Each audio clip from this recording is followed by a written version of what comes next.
bullshit Yeah, weed. we're live. Look at my eyes; they're white. Notice they're fucking. But like I was looking, and the stuff that I have here, it looks similar. I'll take a picture. I'll send it in that chat. And like this shit gets me like knocked off my ass. But it looks similar. It's not as dark as that stuff that you have, but it's not like the pictures that I sent, the zoomed in pictures. That's off like some fluffy shit. That's off like That's indoor. That's like that's lab your grown shit. shit. Yeah, I took those pictures. God, dude, I thought that shit was fake, bro. What the No, fuck? I have like a magnifying glass camera that zooms in on shit. Oh, you're in your sophisticated badass technology. I put this computer together myself. Did you ever fucking? I bought it for like $20 on Amazon. Shut your mouth. Hey, did you ever go with Q to that one sergeant's house? Uh-uh. Sergeant P. I think he was from like Alpha Company or some shit. No, I never hung out with guys outside of weapons. Yeah, no, this dude, he had, man. When we got back from Iraq, fucking Anthony was like, "Hey, fool, when you go talk to Sergeant P?" I was like, "Nah, dude, we don't." I said, "I'm gonna go get high." And he was all, he was like, "Nah, dude, we need to go talk to Sergeant P." Well, he was telling me by his name or whatever, and so we went up there, and fucking, he's like, "Orange, I know you like to smoke." And I said, "Yeah, dude, I smoke some Newports every now and then." He's like, "Nah, stupid. I know you smoke." I said, "Nah, man, what are you talking about?" He's like, "I don't care." Was this in the Corps? Yeah, this was in the Corps. You fucker, dude. You've been smoking. You didn't even tell me. Didn't even invite me. Joe, you didn't know? Dude, I'm such an ignoramus. Dude, I don't pay a fucking attention to a lick of shit. Dude, I took a whole sandwich baggie of weed to Iraq. That was you? Dude, my whole platoon. I always thought that was fucking gangster, and our platoon's all like shady ones, like, oh, them weed heads, them weed heads, and I'm like, yeah. I didn't do that. This recording is a lie. This is fucking one of those deep fakes. I didn't do that. Yeah, this is Hollywood shit. We are faking this shit, by the way. This is all. I do not live in Missouri. No, but I know a couple guys like after because Neuron. I do not live at 320 Henderson Street. Well, like we basically switched places because right when I was leaving is when you got there, and yeah, I was back in RBE with another guy, and I know some guys that were in RBE that were going out every day and getting just ripped, and like sitting in the parking lot next to the CP. And just hotboxing somebody's truck. They were crazy, dude. Those fools. Somebody smoked a blunt in the barracks, and like it fucking fogged out the whole barracks. So they had like I don't know. They went and searched each room or whatever until they went to this one fool's room because he's the only person that didn't get out of his room when they cleared the barracks, and like they opened the door and the smoke just like poured out. Dude, I would have done so much fucking better. I don't know about that because I tried weed in high school. It wasn't for me, but I knew motherfuckers that did better on weed. But then when I hit like 25 and I smoked that blunt for the first time, like I got pretty fucking yoked after the Marine Corps, like pretty straight up, just Jack Diesel. And it's because I smoked weed. I started smoking weed. I'm like, dude, I care about physical fitness all of a sudden. Well, like, I think personally that. At least CBD should be legal, especially in the military. It should be encouraged in the military, dude, to help people go to sleep, help you recover from, doing a 20-mile hike. Then they want you to wake up the next morning and do a run, and like your body's not supposed to do that shit. Hell yeah. Yeah, dude. 24-pack. Yeah. We treated with alcohol and pills because you could get as many pills as you wanted, basically. Yeah, because your pharmacist lived two doors down. And he was like a fucking the same rank as you, and you'd just be like, "Yo, doc, give me some whatever the strongest pill you got." Yeah, I mean, even smoking the CBD weed.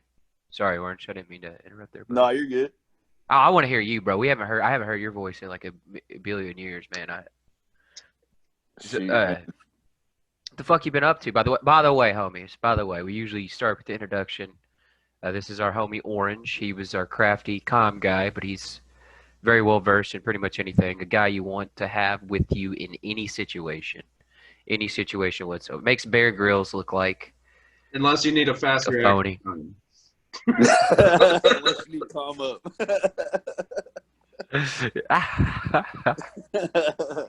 Nah, man.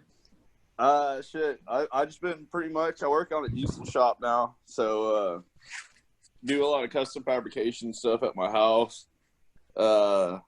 Rebuild a lot of UTVs, like Polaris's and shit, fucking mules and all that stuff. It's pretty cool. It's pretty fun. Bro, I didn't know you were such a mechanic. You like motor. Dude, I fucking I work at the shop. It's called Brost and Sons and whatnot. And like the other day, like this dude brought this old ass Jeep in, and he was all, what do y'all think y'all could do to make this thing run a little bit better and like look a little bit better? So, dude, like I fucking hooked him up with like surround fucking lights all the way around and whatnot. Like I lit up his gun box and everything. We did.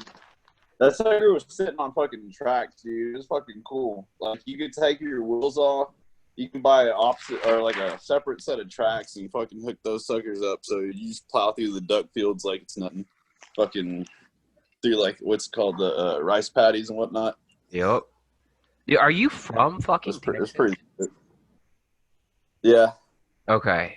I guess you've always had I always pegged you as like whenever we were in the Marine Corps as like a cool California guy. Your accent is very fucking thick, dog.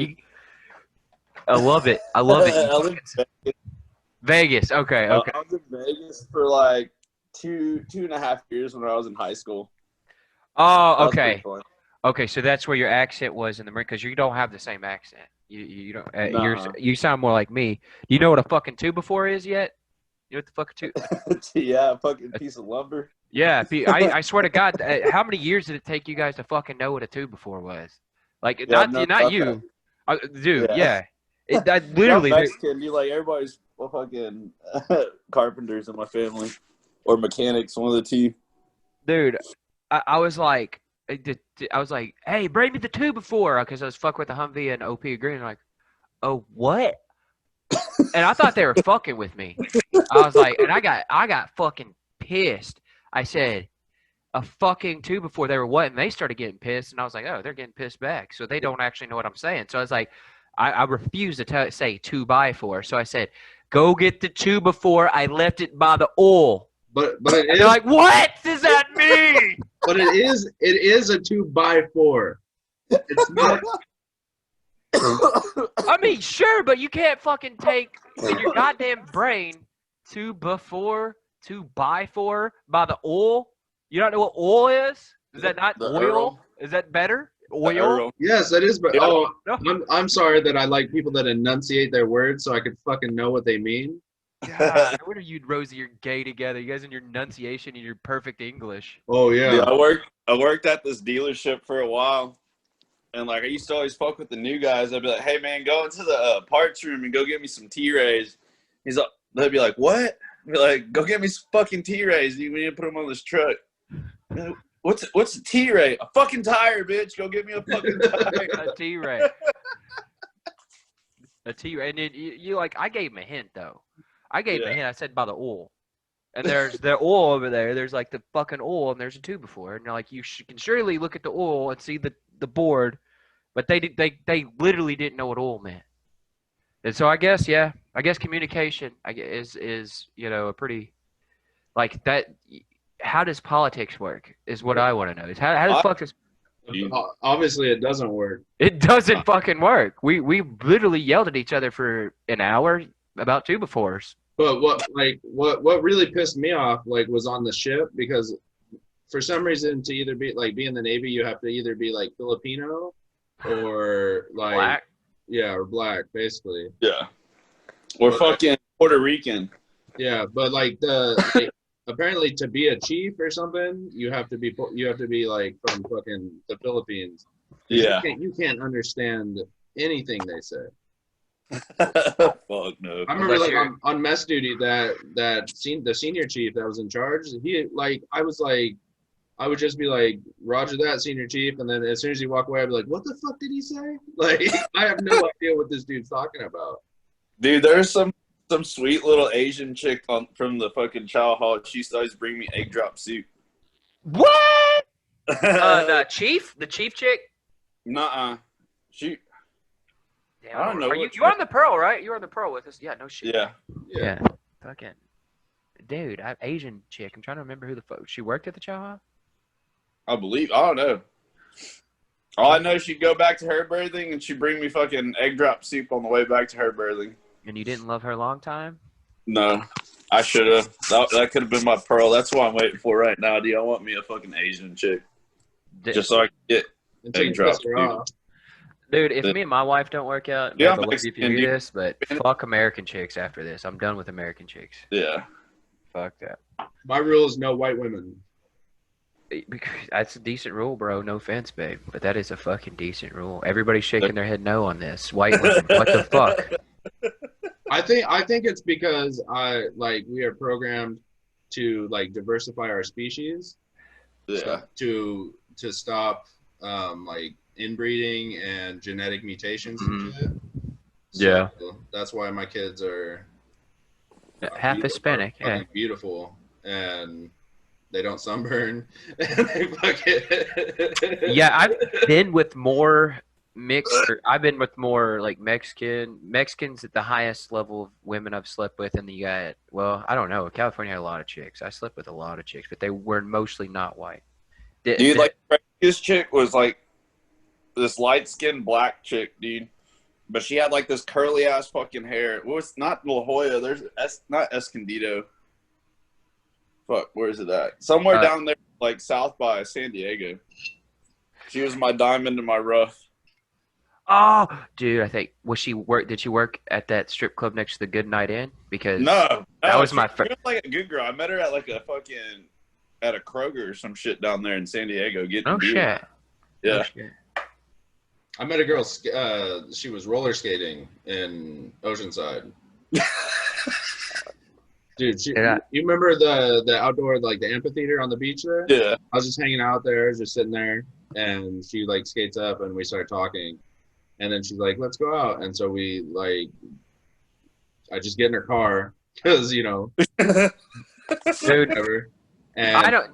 She's like telling me, I'm like asking questions, and she has like a thick accent and stuff, and I was like, okay, and I was like, where do you work? And she's like, oh, I work for a really rich family. She's like, she had like her own guest house and everything, and she's like, I'm their maid basically. I was like, oh, cool. And she goes, yeah. She goes, that's all I can do because I'm illegal. And I was like, oh shit, that was the first illegal immigrant that I ever met. I was like, oh sweet. Shit. And then she's like, hey, we should get married. And I was like, okay, I gotta go. I'm That's Epstein's fucking kids, dude. There was this Asian, we call her Mama San, that always loved me because blonde hair, blue. The Asian chicks either love black people or blonde hair, blue eyed guys. This chick loved me. Man, I felt so well, dude. No, maybe. Yeah, maybe so. Do Asian bitches do love? I mean, like from what I've seen, and I'm not saying that I'm prettier than you or anything. Obviously, if you had a camera, you could see that that's true. But no, I'm just kidding. I broke my teeth. Look, ooh, I'm a fucking retard now. But anyway, I just like because my brother got married to an Asian chick, and then he said he went to the Philippines, bro, and they were just like everywhere. And he looks like Thor, less muscular version with heart disease, but looks like Thor.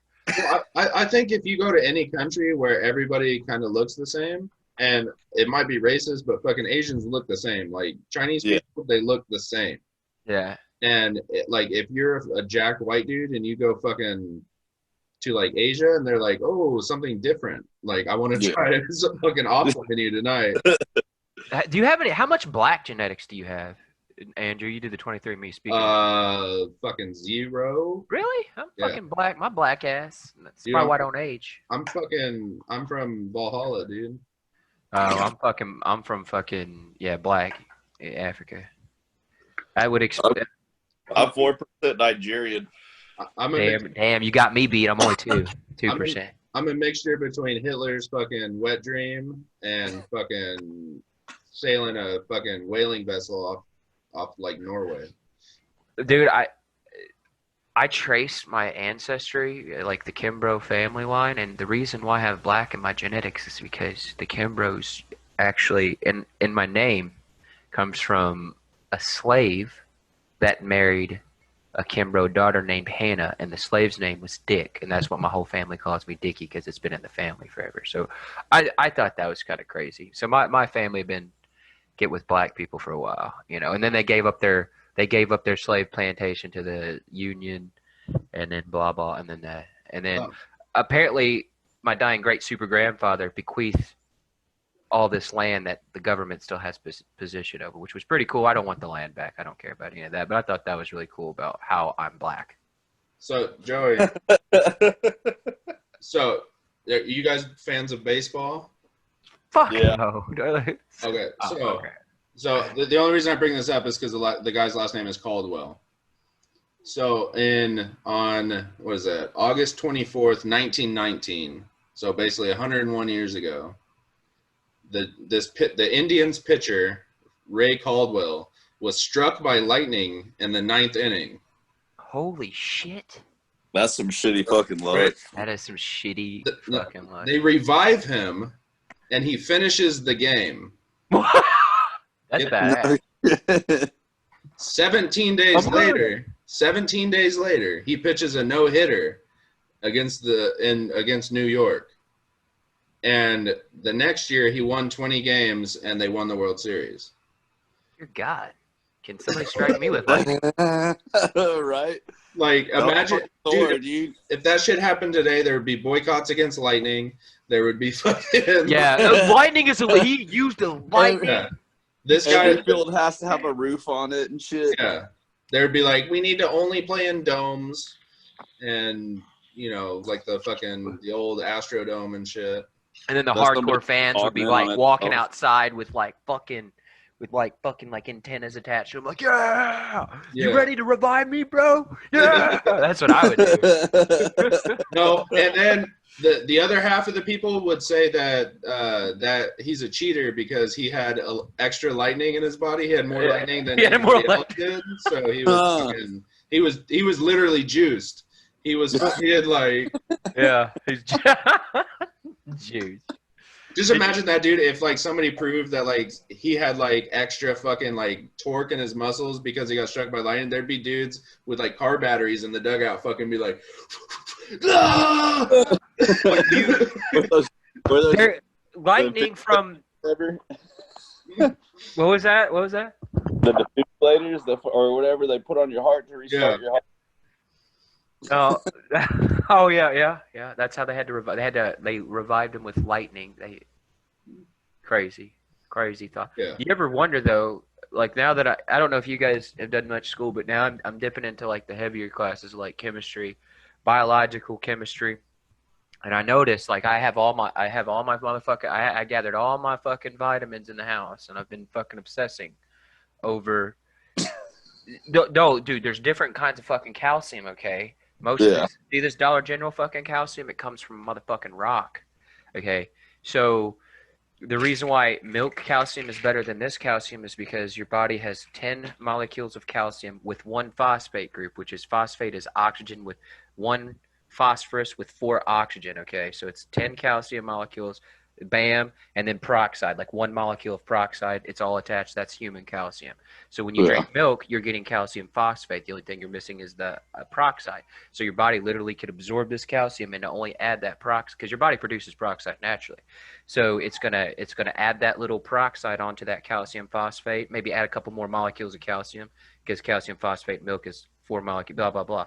Then you're good, right? So your body doesn't have to do a lot of work to produce calcium that your bones need. Versus this fucking rock calcium, which is calcium carbonate. You're not only adding more fucking carbon into your body, but you're also adding a rock material that your body was not digest to break apart. Where'd you buy it? Well, it's Dollar General. What do you fucking expect, Joey?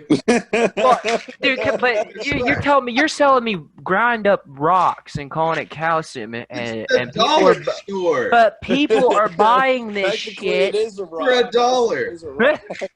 dude.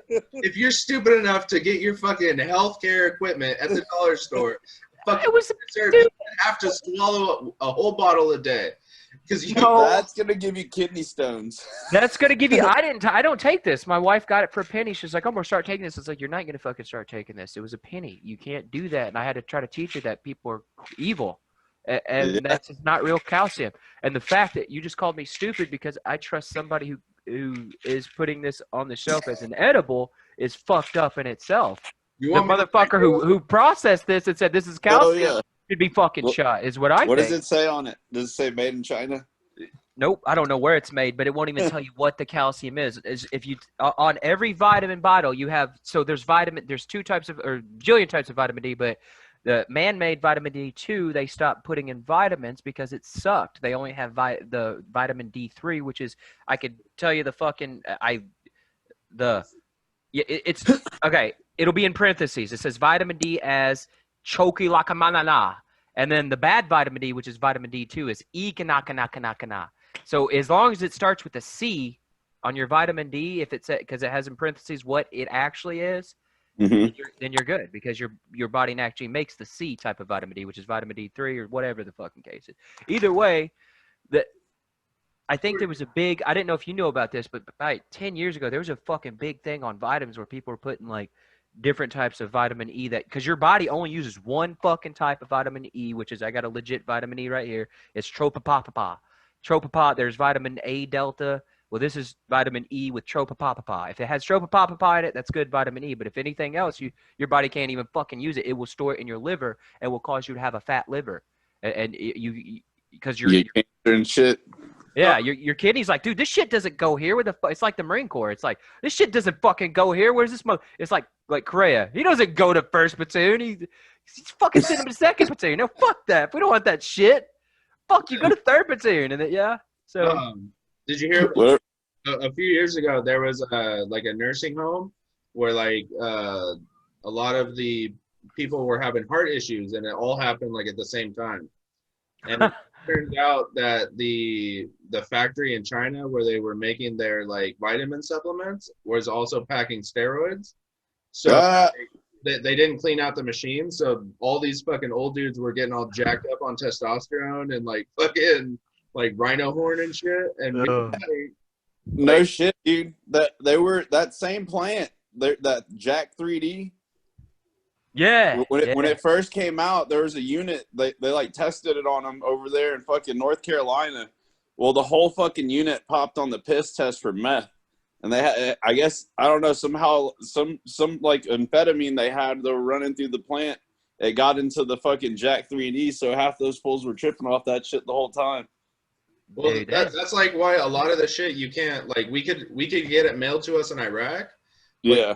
Couldn't get it mailed to America because it's fucking illegal.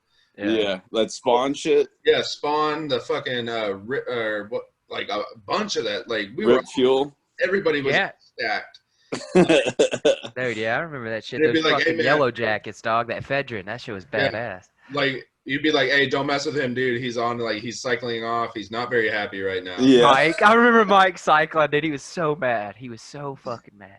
Dude, you guys remember to us, they were just like, if you get tired, kids, take these yellow pills. So I'm fucking eating them like candy. In our area, like you might have got fucking literally no shit 2 to 3 hours to actually sleep because Frick was playing Command and Conquer, obsessed with. And I'm glad he did, man. I'm glad we did all those patrols. But like we were patrolling or posting, man, there was no sleep. And then your only time you had to sleep, you're laying down in your rack going, I want to fucking kill something. And you wonder why the fuck you can't sleep because you're chugging Rippets and eating ephedrine. That's what, or whatever. Yeah, is it ephedrine? Yeah, that's what you're doing. One night we were super tired in PSD. We had been going just back and forth from Baja, basically stopping at every fob, like dropping shit off and like picking people up. And we stole our doc's epinephrine. And so we were fucking shooting eppies and just I remember they told us, they're like, hey, we're going back out. And so we're like, fuck. And we all go in and we fucking pop. And we're like, whoa. And then they're like, hey, mission's canceled. And I remember laying in bed, dude, and my heart was just like, boom, boom, boom, boom. I was like, fuck. You were fucking, so they do work like that. Yeah. Because I know epinephrines are adrenaline that suppress blah, blah, blah, and cause the immune, that like if my wife has peanut butter allergy, has to have an epi. Well, in Fallujah, one of the guys that was in Caldwell, our platoon, he was a sergeant. He had been Yeah. with 3-1 in Fallujah, and Yeah. I remember talking to him. We were sitting on some stupid cordon in the mountains talking about, and I was the driver, he was the VC, and we were just shooting the shit. And he told me that they had a fish tank, you know, those giant like 100-gallon fish tanks, full of Yeah. EpiPens. So like like the sun would be coming up, and they just grab a fucking handful of EpiPens, throw them in their pocket, and then when it was like, hey, we're about to take this building, they'd just be like, fucking auto injector, just bam, and they'd fucking be like, let's go. It's so fucking rock and roll. That you're just making my mind like explode right there because I was literally just reading about adrenaline and inflammatory inhibitor that adrenaline causes inflammation. You know, it makes your joints all lubricated and all this cool shit, and it stops inflammation. Well, we did a foot patrol around Blackhawk, and the building that was right outside the JSS, like it was like a decent sized house. And we went in there, and because Rosie had said that one of his like fantasies was to do like where you take the K-bar in the mattress and you cut it open like you're looking for shit. Yeah. There was a mattress there, so I was like, okay, dude, I'll watch the door. Do what you got to do, man. And I was like, yeah, do it. And like he's like, hey, look, like, dude, like this place was still furnished. Like these people had just like been disappeared in the middle of the night, left all their shit. And so there was like dressers and shit. And I was like, fuck it, I'll go through here. I found keys to like 15 different cars. And then I was like, oh shit, like, hey, like this is decent intel, like, and shit. And he's over there like, yeah, cutting the fucking mouth. I opened the cabinets, and there's probably almost 1,000 vials of adrenaline, of fucking synthetic adrenaline. And we were like, holy shit. And so Jackpot. we took a couple Hell of yeah. vials. Well, we figured suicide bombers, that they would fucking they jack them up and they just fucking send them in, right? Yeah. We were like, damn, dude, this is worth a NAM, right? Like, so we took the pictures and like we radioed over, and they're like, I forgot what our call sign was, but they're like, are you in a house? And we're like, maybe. you don't have permission to be in any buildings right now. And we're like, we're not. Sorry, terrorist. And like we're like, hurry up, get the fuck out. But we took it back, and Doc's like, yeah, he's like, this is you remember HM1? Of course. I forgot his name. The one that taught CLS all the time. Yeah, I know what big motherfucker, right? He was like, yeah, that's fucking like, it's basically like if they're gonna ambush you or like do something, they'll get all jacked up first. Kind of like fucking the Japanese, the kamikazes. The kamikazes. Yeah. You guys did literally nothing because of our ROEs. Yeah. Yeah, I smiled to think of I want people when we say ROEs to think of that guy, that the white model 50s guy with that big old smile, with his cup of coffee. You know what I'm talking about? that little meme that he's used on everything. Yeah, but the glass of shut the fuck up. When we were entering that building, so we were stacked, and Hilburn was 1, I was 2, and fucking Hilburn front kicks the door, and it swings open and hits the door and slams back in his face. It was one of those heavy ass metal doors, and he's like boom, and it fucking was like boom, wham, and like we were already moving, so it just hits, and I feel him stop, and I was like, oh shit, and like I'm ready to start just fucking spraying the room. Dude, were you rocking the saw at that point? No, but oh damn, I had the fastest reload time in 3rd platoon. I would fucking I'd be like 9 bags deep, like fucking. Dog, my wife saw you and she's like thinks you're like Buddha and shit. I'm like, dude, you don't even know this motherfucker. He's like scary. It's like I don't Buddha. I don't like. I'm not scary at all, dude. I used to be. No, used to be. You're not scary at all, bro. But God damn it, you were efficient, man. I want to throw that back. Because you were very efficient at your job. I hate doing work, so I fucking found the easiest way to do it, and I did it. Like, yeah, you motherfuckers were some efficient, like. Well, see, when you motherfuckers know you're gonna get yelled at, when you know somebody's gonna tell you it's not good enough, you don't do it right the first time. You figure out how to do it, and then you fuck it up a little bit, and they go, oh God, and then you just fix 2 things, and they go, hey, good job, Marine. See, like, no, they bro. feel accomplished. They think they did something. See, I'm a natural. I'm a grade A. That's the difference between me and you guys. Is I'm an actual grade A fuck up. So when I always try to do something right the first time, but literally can never get shit right the first time. So Dude, you know who shit I used to always fuck up? Their fucking radios, Hawkes. Oh yeah, hoping they would die. I mean, man, dude, I fucking hate it. I hate that motherfucker. Like, there's people. Okay, so we mentioned that the Marines we talk about, I'd still go to war with them. Like certain leaderships, we talk about our shitty leadership. The 2 specifically, our first sergeant or only sergeant major, and then our second first sergeant. Our first sergeant, he might have been a douche or dick, but honest to God, like, he was pretty cool. He was pretty fucking cool, man. I like the guy. The only time that he would paper fuck you is if like somebody above him knew about it, and like exactly, dude. But like, otherwise, you like take care of it on your own. The second one was by the book, fucking, and he wanted to paper fuck you. He wanted to paper fuck you hard. Yeah. Dude. I remember, dude. Me and Orange were talking about it, and like, I really wanted to like this guy, man, because he seemed nicer and more about. He seemed better than the first one. He seemed like, oh shit, okay, we got a great one now.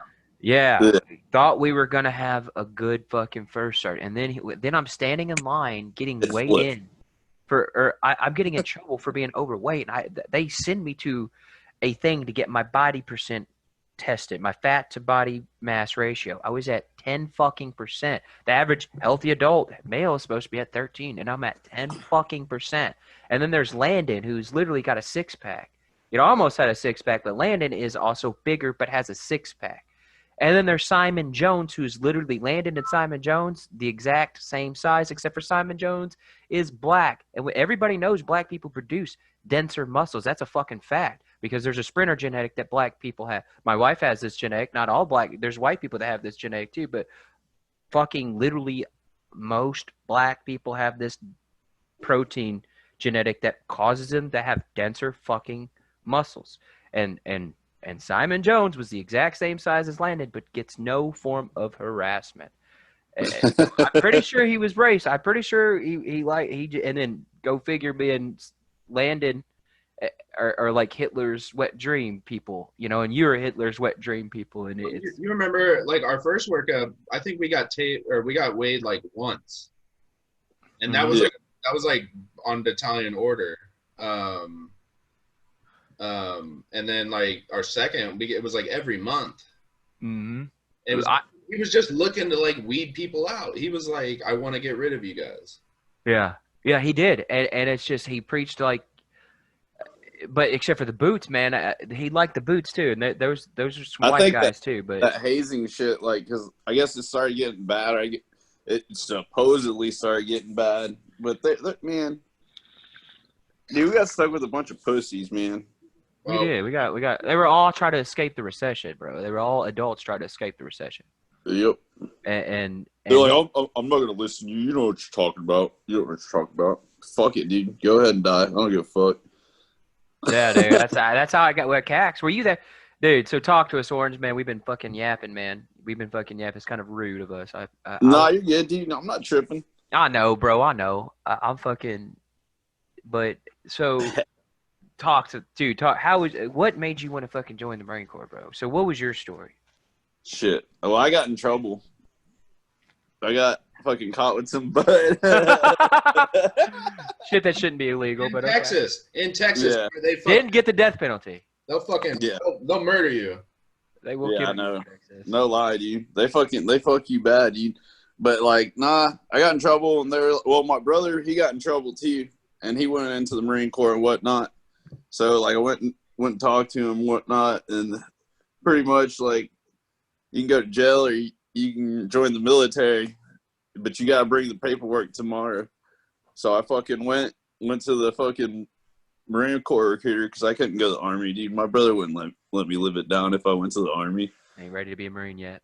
Yeah, so fucking went in there. I said, man, I don't know shit about this. Like, I don't fucking know anything about the military. I said, man, I just got to join because it's either this or getting a lot of trouble. And he's like, well, are you going to be cleared or whatever? I said, yeah. I said, just give me paperwork that says I came here, that I'm going to sign up and whatnot, and I'll come back and I'll promise I'll do all the other paperwork and whatnot, go to MEPS and all that. And he made me, like, one day he called me, dude, and I just got back from a party like an hour before. And he's like, hey, man, we got to go down to MEPS and take your ASVAB. And I was like, what the fuck's an ASVAB? He's like, you're supposed to take it in high school. I said, for real? Well, I guess they took it down here when I lived in Vegas. And when I moved back over here, they took it in Vegas. So I never took it or whatever. So I was like still half drunk, hungover, taking this test, barely passed or whatever. And so he's like, well, all that mess done. And fucking, he's like, so what kind of job do you want? And I was like, well, I guess I'll go infantry. I said, I don't really know anything else. I said, but Fucking love this guy, bro. And they were like, well, that's like a fucking like 8-month fucking waiting list. I said, well, what the fuck else is closest to the infantry? And they're like, command and control electrician. So I don't want to be a fucking electrician. They're like, no, it's kind of like an electrician, but you're gonna like be out there in the field with the guys. Like fucking didn't tell me what a fucking radio operator was, so I went with it. Said fuck it, whatever. It sounds pretty cool. I get to carry a gun and whatnot. Well, fucking go to boot camp. Boot camp, man, I don't know why everybody says boot camp was so hard, dude. That was pretty fun to me. It was like a summer camp. I think boot camp was. You got to fight, and when you fought and like you won, dude, like you didn't get in trouble. Like they're happy for you. I was like, fuck yeah, dude, this is where I'm at. Well, I ain't gonna, I ain't going to jail. They're actually like cheering me on. I was like, fuck yeah. In boot camp, somebody's literally telling you what to do every second of the day, so you don't even have to think, dude. Just do it, okay, and you're fucking. It's a breeze, dude. Yeah, yeah. And if you beat somebody up, like when they tell you to, you fucking get a power bar and get a phone call. So fucking hell yeah, right on. Yeah, like dude, yeah, dude. Because there's be just shit bags that didn't belong there, and it's like, dude, and the drill instructor say, hey, we gotta keep him here. Joey. You want to hear a good James T. boot camp story? He was in my platoon. I kind of want to hear it. Of course I want to hear. That's what? Is the sky blue, Andrew? Okay. The sky blue. Okay, so I'm sorry to tell boot camp stories. I know all the Marines and shit out there, like, oh, you fucking boot, you're talking about boot camp. But this just happens to be... This shit's funny. I don't give a fuck. The reason I bring it up is because James T. was also in our company, basically. Like, we never got rid of this motherfucker. He was always there. And so, okay, so you remember, and it's like third phase when they start giving you more freedom, right? A little bit more freedom. Like you can go down and do your own laundry, right? Mm-hmm. Like because like first phase and shit, you would like the fire watch would do the laundry or whatever. God, wearing your cover like a baseball cap first phase. Oh. So, but they tell you that you're not allowed to talk to any other recruits while you're there, right? Like you can sit and study your knowledge, but you do your laundry, you don't talk to anybody, and you fucking go back to bed. And this is when you're supposed to be sleeping, right? Yeah. So, I remember laying in the bed, and I hear the fire watch at the front door report his post, and I can hear our series chief drill instructor's voice. Because he had the most annoying fucking voice in the world. And he's like, fucking, is your fucking senior here? And he's like, yes, sir, he's over here. And then I hear the senior, and he fucking comes out, and he fucking flips Gil out of his rack. And Gil was on the top rack, and he fucking flips him out of his rack. And you hear fucking thud, dude. Like, Gil was fucking out, and thud. And you just hear, what the fuck? And, like, our senior never yelled. Like, I think I heard him yell, like, besides this time, like one or two other times, because that's not his job. And fucking, he's like, just fucking lifes him out for like 15 minutes. And you remember after dark, there was no yelling. Like they wouldn't fucking. Yeah. They weren't. Yeah. You were off duty or whatever because you're supposed to be in sleeping because the law says that they have to let you fucking sleep. we find out through this tirade that Gil had been down doing his laundry and was like talking tough shit to a bunch of first phasers that were down there on Firewatch doing laundry. And he's like, yeah, I'm a fucking badass, da da da da da. Fucking Sounds like James. And our senior, or our series chief, hears him and goes into the fucking wherever the laundry is, and like chews Gil out and is like, does your senior drill instructor know? And Gil fucking lies to him, dude. And he's like, our senior told us that we could be down here doing all this shit, da da da. And the series chief is like, oh, okay, you know, very well. And he like turns and walks away. And Gil thinks that he's not gonna go fucking ask. Like, What the fuck? the first place the series chief goes is to our senior drill instructor, and fucking. So Gil was out. He waited till obviously an opportune moment to fuck Gil up. So Gil, the whole you next still day, weren't allowed to talk to other people as a fucking recruit in third phase. You weren't allowed to talk to other. No. Yeah, I remember that. especially first pages. Like, you could talk to people in your company. Yeah. But no, like outside of your company, nobody else exists. Yeah. Dude, Gil talked so much, dude. The chaplain got out of our truck when we were going from fucking Nevada to, or was it California, Nevada? He switched trucks. Yeah. Dude, I fell asleep. I was driving. I fell asleep like 5 times. So wait, Gil spooked the chaplain off? Joey, do you remember the Gil, the whiteboard that we had in the birthing? That was the Gil is a board. Yeah, yeah. And like, so you would just walk in and you'd draw like a fish hook, and you'd write Gil is a fish hook. Yeah. Oh yeah, shit. Gil is a fucking yeah. God, that guy got us through, man. His pain. Gunny Homer walks in and he's like, he looks at it and he's like, and like he picks up a marker and he draws something and he writes Gil is a.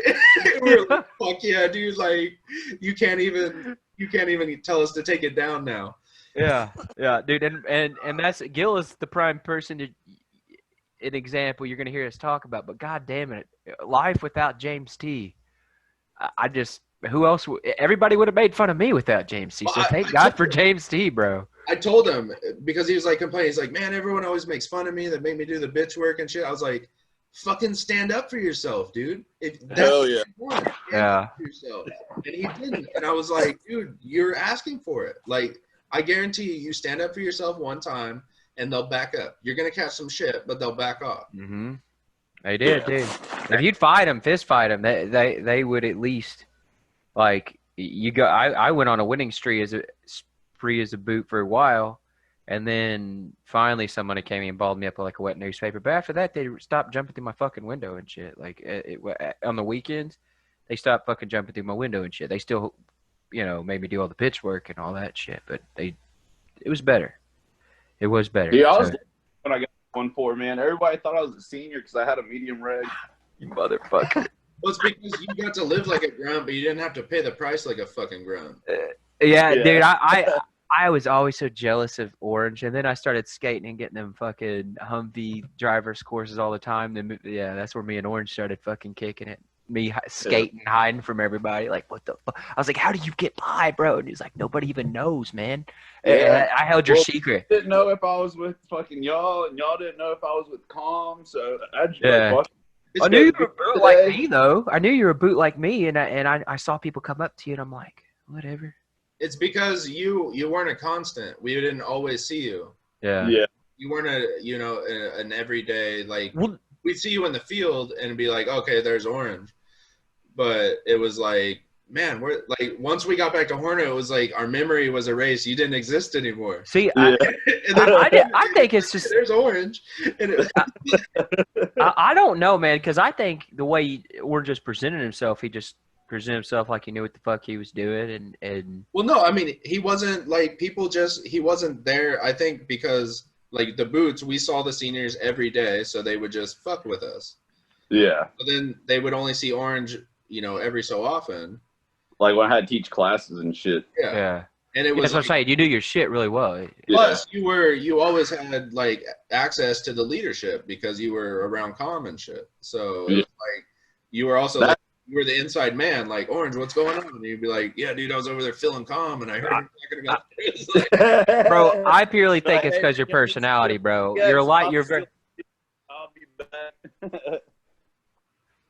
Oh, we lost you. We got static. I Calm used to guy. always Fix your I fucking used to always- calm guy. I used to always take the fucking trucks and go to the PX in the middle of the night and whatnot. That's what I'm saying, bro. He just nonchalantly did shit, and I just watched him. It was like, well, you had there goes my hero. you had a valid reason to be like fluid, like you could just go wherever you wanted because you'd be like calm, Yeah. and it was like okay, and every grunt now calm, you're fucked. So it was like okay, if he's gonna do something, so my radio doesn't fucking stop working when I'm 5 feet outside the wire, like Yep. Everybody had to be nice to I remember, fucking Orange. Yeah. The range control they'd look at me all crazy when I'd show up in my POV at the range and whatnot. No, like fucking, yeah, like General Orange over. That's what I'm saying. They just walk like you own the motherfucking place, and that dude. I hope you continued that behavior because that is your best ability is to infiltrate structures, whatever kind of culture. Fucking Huge, yeah. dude, you and Tyree No. saved my life all the fucking time. Like because Tyree would always be like, "I need Caldwell on the 7-ton." We Hey, just literally go, Tyree was in my fucking boot camp platoon too. "No Remember shit." when he shot the pyro at the BC and Sergeant Major? That motherfucker can't shoot worth a shit, bro. We had to quad together. It was like that story where he's that he would say it straight up. It's like, dude, I am that stereotypical black man, motherfucker. I can't shoot. And I'm like, God damn it, dude. He turned that shit sideways too. Yeah, dude. I had to save his ass on a range, bro. I had to shoot for his ass on a range and drop some of my shots. I got a pizza box, but I don't give a shit.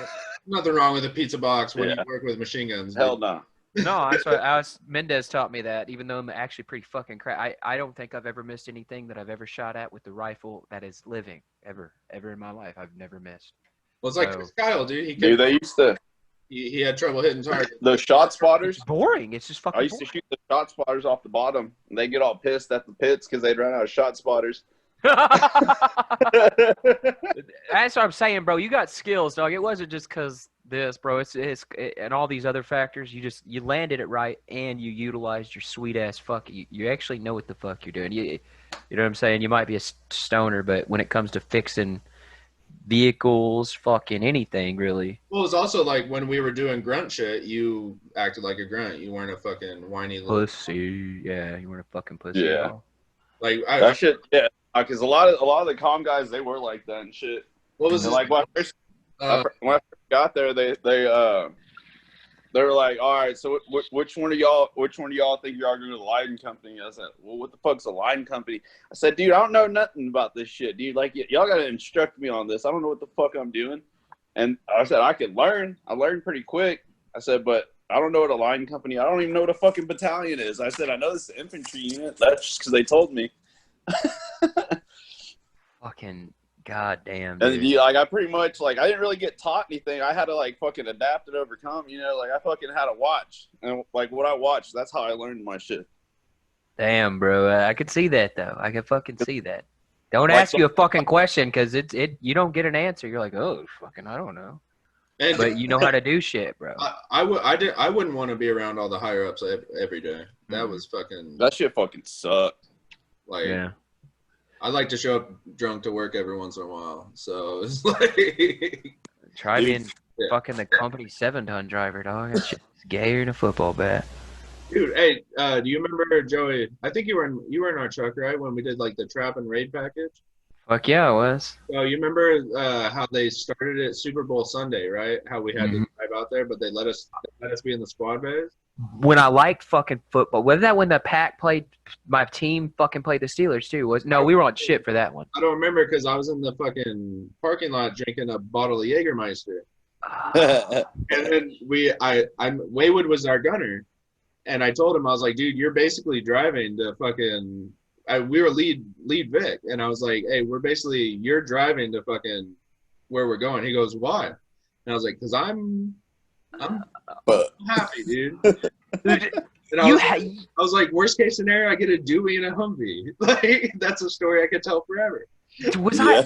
is that when it rained like a motherfucker? No, that was Battalion Effects. Okay, That when you Battalion lost Effects. your That was hot. wheel? No, Yeah. uh, that was the I think the trap package too. That was like the same package. Was that Yeah. where that was in Cax or no? Because we No, lost a wheel another time I was driving when we lost a wheel one time in Cax when I ramped the fucking hill. so we did when it rained super bad was Battalion Effects, and Yeah. we were QRF, but there was no training going on. So we just got to stay in the squad bay while the rest of the companies were still out. And I was op 4. I was Yeah, out the dude. whole fucking They were time. It was pissed. terrible. we were like, oh, we're still not going out. They're like, nope, stand by. And we're like, okay, back to bed. And we're like, everyone's playing Xbox. The only shitty part was that all the married guys had to be there. I was in op 4 too. It was fucking horrible. It was literally sitting in the back of a Humvee, pouring fucking rain, and I had a phone video that I was sending to people back in the squad base. Like people kept texting me, "How's fucking op 4?" And I take a video of me in the rain, just rain everywhere, and I'm like, ah! And then my phone broke after that. I broke a phone for that fucking field up. Well, and just then to get a picture across. like we knew they told us they're like, you're basically off, but you can't leave. Like you can send got it onto the PX or whatever. So we were just getting hammered, dude, and it was like we knew that the higher ups weren't coming because they were all out in the field. Yeah, Yeah. and I was driving a fucking 7-ton. That fucking great vehicle to drive. It was really fun after I got to drive in the rain, but just waiting with these stupid fucking higher ups sitting there with their thumb in their ass. It's like, dude, let me go tear the fucking field up in my 7-ton, or let's get the fuck out of here. And we were on a wildlife preserve, so we all know we can't go tear the shit up in our 7-ton, so we gotta go away. Okay, no, that shit was a mess. Sorry, it was a fucking mess. Yeah. Dude, remember that family, or not a family, a fucking battalion, that battalion party we had out in the field where they bought us like 32 kegs and we all got fucked up. And first sergeant put us all to bed because of we were throwing chem lights. Well, the main reason was because fucking Warbag fucking crawling under the table to the battalion commander's keg, and they did a keg stand on his keg, and their boots were all over the Marine Corps flag. And first sergeant got pissed, and he's like, you have fucking 4 minutes to get in your fucking sleeping bags. I don't want to see you. If you have to piss, you better fucking sneak over there. And it was like, oh shit, yes, Dad. That's exactly what he was like, bro. He's like our fucking father all the time. Remember this hike's gonna be fucking death. It's gonna be death tomorrow for you guys. Well, dude, hey, I got the best part. I was light duty, so I drove in the 7-tons back. So I was like, yeah, dude, I was hungover. I didn't have to fucking. The only fucking time dude, I didn't drive the 7-ton was for that hike. I was on the back of the table with Rankle, fucking Birch, fucking and White. We're all in the back, and they stole one of them fucking kegs and had it under the table. Oh, no shit. Dude, I remember Tran got so piss-hammered drunk that Vasquez was like, yo, dude, somebody pass me some more beer, because Vasquez does his tricks where he just basically hoards shit, okay? So he had a system to where he kept hoarding beer for everybody. Tran got drunk and got pissed off at this system because he felt Vasquez was taking too much. So this Tran pisses in a bottle, and it looks just like fucking beer. And then Vasquez opens that bottle and like chugs half of it down, and then, dude, was ready to kill somebody. I've never seen Vasquez ever pissed in my fucking life. And I did not want to, dude. I saw the whole fucking thing, but I kept my mouth shut. I was like, dude, so he's gonna fucking kill Tran. That whole night. So remember, they wouldn't let you get up and go to the bathroom. Like they would be like this, like for some reason, some stupid reason. And so Pika was pissing on me underneath the table. That's right. It felt like grass hitting my leg. So I'd like look down, and I'd be like, what the fuck is that? And then like I look and I see the stream, and I'm like, you motherfucker. And he's like, and then I was like, okay, you're my senior. You got that's your one freebie. And then he did it again, and he like looks at me, and he's like staring me in the eyes, and I was like, really, Pika? And fucking Shaw from like a table away, reaches back, grabs him by the back of the neck, and he like turns his head and he's like, Pika, you're done. And Pika's like, yes, Corporal. And I saw the fury in Shaw's eyes of a man that's killed just shy of 90 people. Right? Confirmed. Dude, he was cool as fuck, man. I remember him. He'd always come in there and talk to me and shit in COC. Yeah. Did he actually get a refrigerator kill? That's what I heard. That he pushed the refrigerator kill.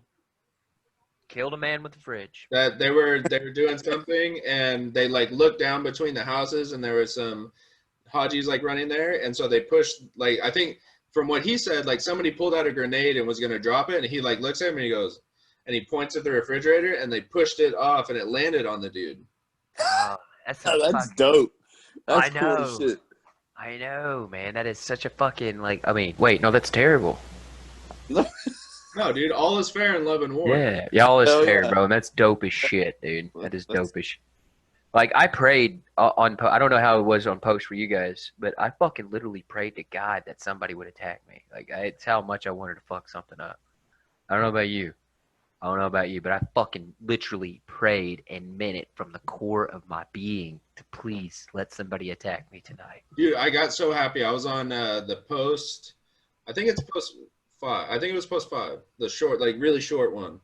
And route clearance was going by on Iron, and there was like an IED right outside our cop, and the route clearance hit it, and it fucking like all the sand shit came up, and like it was right next to us. I forgot who I was on post. I think it was on post with Stanford, and we were like, yes, like we all got ready. We're like, here they come, and then route clearance like, well, we hit an old one, and like I guess it had been there. And they fucking, like, every time we just got lucky. It never went off. Holy shit.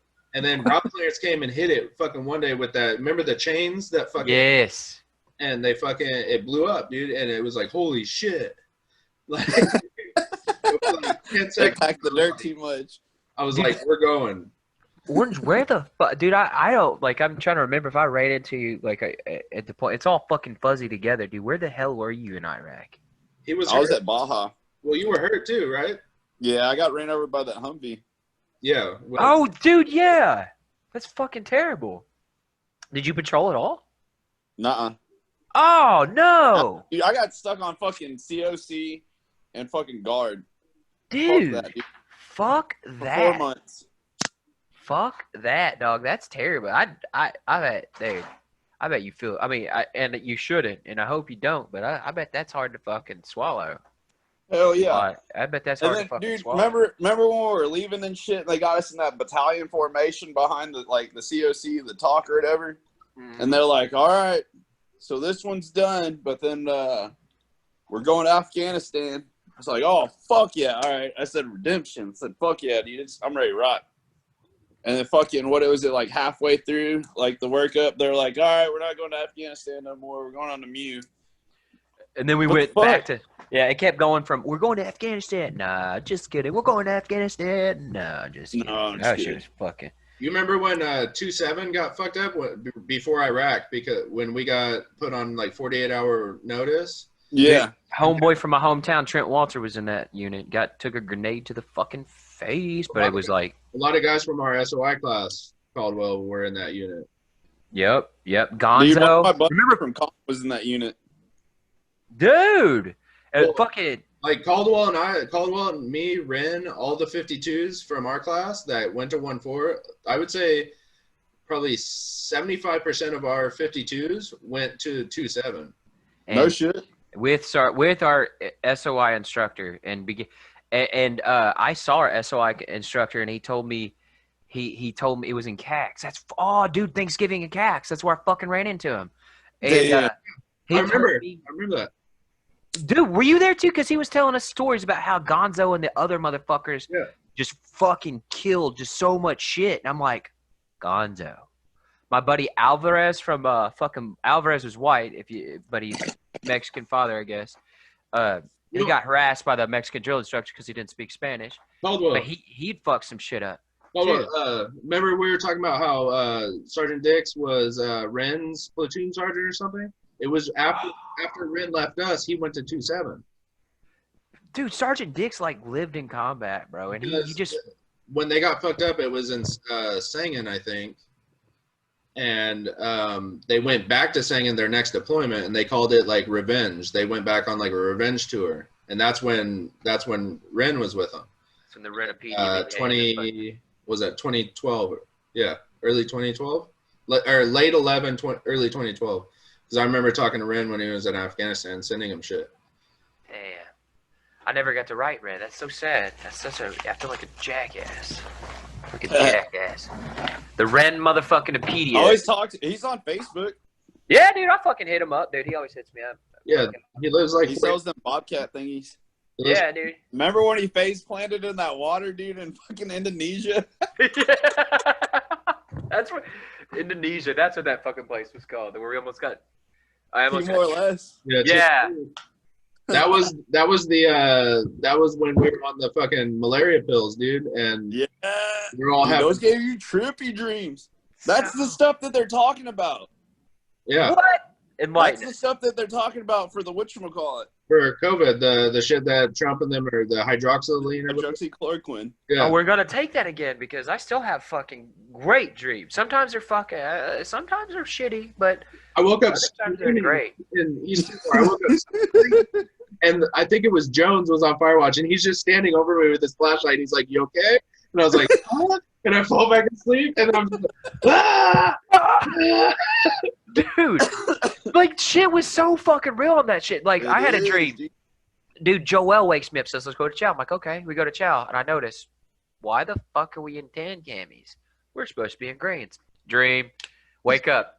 In greens. You want to go to breakfast? Sure, Joel. We're going to breakfast. All the red lights are on like it's nighttime. I'm like, this is supposed to be breakfast. Dream. Wake up again. Bang. No red lights on. No fucking random, no bullshit camis. Have the right camis on. Me and Joel are in a deep conversation. Feels like an hour in the dream world goes by. We're in a deep conversation. I realize we're walking up a never-ending spiral of stairs. Finally wake up. It's not breakfast. Something's going on. I start grabbing people. Oh, God. I mean, I was caught in this loop of dream for, like, it got to the point where I was going literally crazy in my fucking dream saying, wake the fuck up, bro. We were in the bug net, so you'd sit up and you'd be like in the net, and you'd be like, "Fucking get me out of here!" And you can still feel the bugs crawling on you. Dude, yeah, and Joel was laying next to me. He swore he was fighting fucking ninjas riding a T-Rex. He thought he was in battle. That shit was with crazy. Fucking ninjas riding a T-Rex. It was serious. I had a dream that saltwater crocs had come up that riverbed, and had crawled up, and were like I'm so like trying not to move. I was like, maybe they won't fucking want me, and they were just like snapping dudes up, and it was like I couldn't wake up. I was like, wake the fuck up, wake the fuck up. Like, nope. And then I start thinking, is this a dream or are there fucking crocodiles right now? And we didn't have rounds either. We didn't have any fucking live rounds. We had BFAs on so we wouldn't scare the locals. Yeah. Yup. We had we had one person that had live rounds, and he said, if I take one between the screws, you motherfuckers better grab this shit. Because there was still live minefield. We were in live. They just got done with the Civil War, right? Or is that Sri Lanka? Yeah, because there's butt fields out there too. Sri Lanka was fighting a civil war. They were fighting the insurgency. Because I remember talking to a dude, one of their snipers, and he was like, "Yeah, our snipers, they go home every night." And we're like, "Oh, that's cool." And they go, "Yeah, in the morning they come in, they pick up their rounds, they go out, they shoot all their rounds, and when they're done, they get to go home." I was like, "Fuck, dude, that's sick." Except for you got to go over to the next town to the insurgents, and they're going to fucking shoot those bitches. Hope to God they don't find out who you are, where you live. And that's what they said. They said a lot of times they find out who the snipers are, and they follow you home, and then they kill your whole family. Yeah. And I was like, yeah, that sucks. Yeah. We had to stay neutral. Home. I was gonna make them our maid for the birthing. I said, Mass Sergeant, let me take one of these kids. I say, you'd be better off with us anyways. Dude, yeah. I said, Conjo, you want to come with us? He goes, yeah, mister. Yeah, mister, dude. So, hey, remember playing soccer with those little fuckers? Yup. Orange, we got a Mass Sergeant from our first deployment coming on Thursday. Yeah, No shit. Yeah, that's kind of big. That's kind of big. That's kind of a big deal. fun. Hell yeah. That He was cool as fuck. Yeah. dude, yeah, Matthias? No, no, him. no, Matthias, Wait. staff sergeant. You first sergeant, master sergeant. Did you say staff sergeant? Yeah, no. I have to listen. Master Sergeant Matthias was our Master Sergeant for our second deployment for the MEU. That's right, because he was a gunny before. Yeah, and when he got the billet, the ops chief billet, they made him Master Sergeant. Oh, Oh, Master he became- Henderson. Yeah, Yeah. Yeah, hell yeah. He's cool as shit. yeah, he's. I don't know anything about Master Sergeant or whatever this fuck Matthias. I don't know shit about him. We had Rosie on last night for fucking 2.5 hours, dude. That shit was. We went to some weird places. We talked about eating people. Yeah. Thank God for Rosie, bro. He gives you courage though. Like 'cause That he says sounds like shit that Rosie. we're all- yeah, he just says what we're all thinking, you know, and it's Yeah. like, or maybe it's hindsight, and we're like, oh yeah, that's what I was thinking. But honestly, it's like, dude, yeah, thank you for saying the shit that you think about, because this is like literally probably what we all think about. Just we're too afraid to say it because we don't want to be in a nut house. No big deal. Yeah. What? I remember when Rosie used to lick everything. Yeah, that was. Yeah. God. Joe, we need to get fuck, who was it? Was it Musto that kept playing pranks on Layden in the birthing? Like when he sewed him into his bed, and then when we took the guts of the 550 cord and we spider webbed. We made spider webs all over the fuck. He was literally tied into his bed. God, yes. And then we locked Ziglar. I have pictures. I have a lot of pictures on Facebook that have it's private, but we also locked Ziglar in a locker. Yeah. Yeah, that was. I remember when I was in Cat 1 and you were in Cat 2, we kidnapped Ziglar one day because we were teaching our boots about fucking like capturing the enemy. And I was like, your fucking mission is to go next door and catch a senior Marine and fucking bring him back. And I was thinking that they were all gonna get caught and shit. And like I'd get a phone call from you guys and be like, okay, yeah, bring him back. But I like go to chow or do something. I come back and I hear banging from a wall locker. And I fucking open it and it's Ziggler, dude, fucking hogtied in the fucking. And I was like, holy shit, they did it. That's awesome. Those are your other boots, dude. I didn't meet any of your boots from your original platoon. Our boots from Third Platoon were fucking mostly kind of shitty. Like, I mean, they were just they were. It was like it was all the boots that were still in Cat 1 after I switched. But they like switched seniors, so like your guys' turdiness fucking went over and poisoned.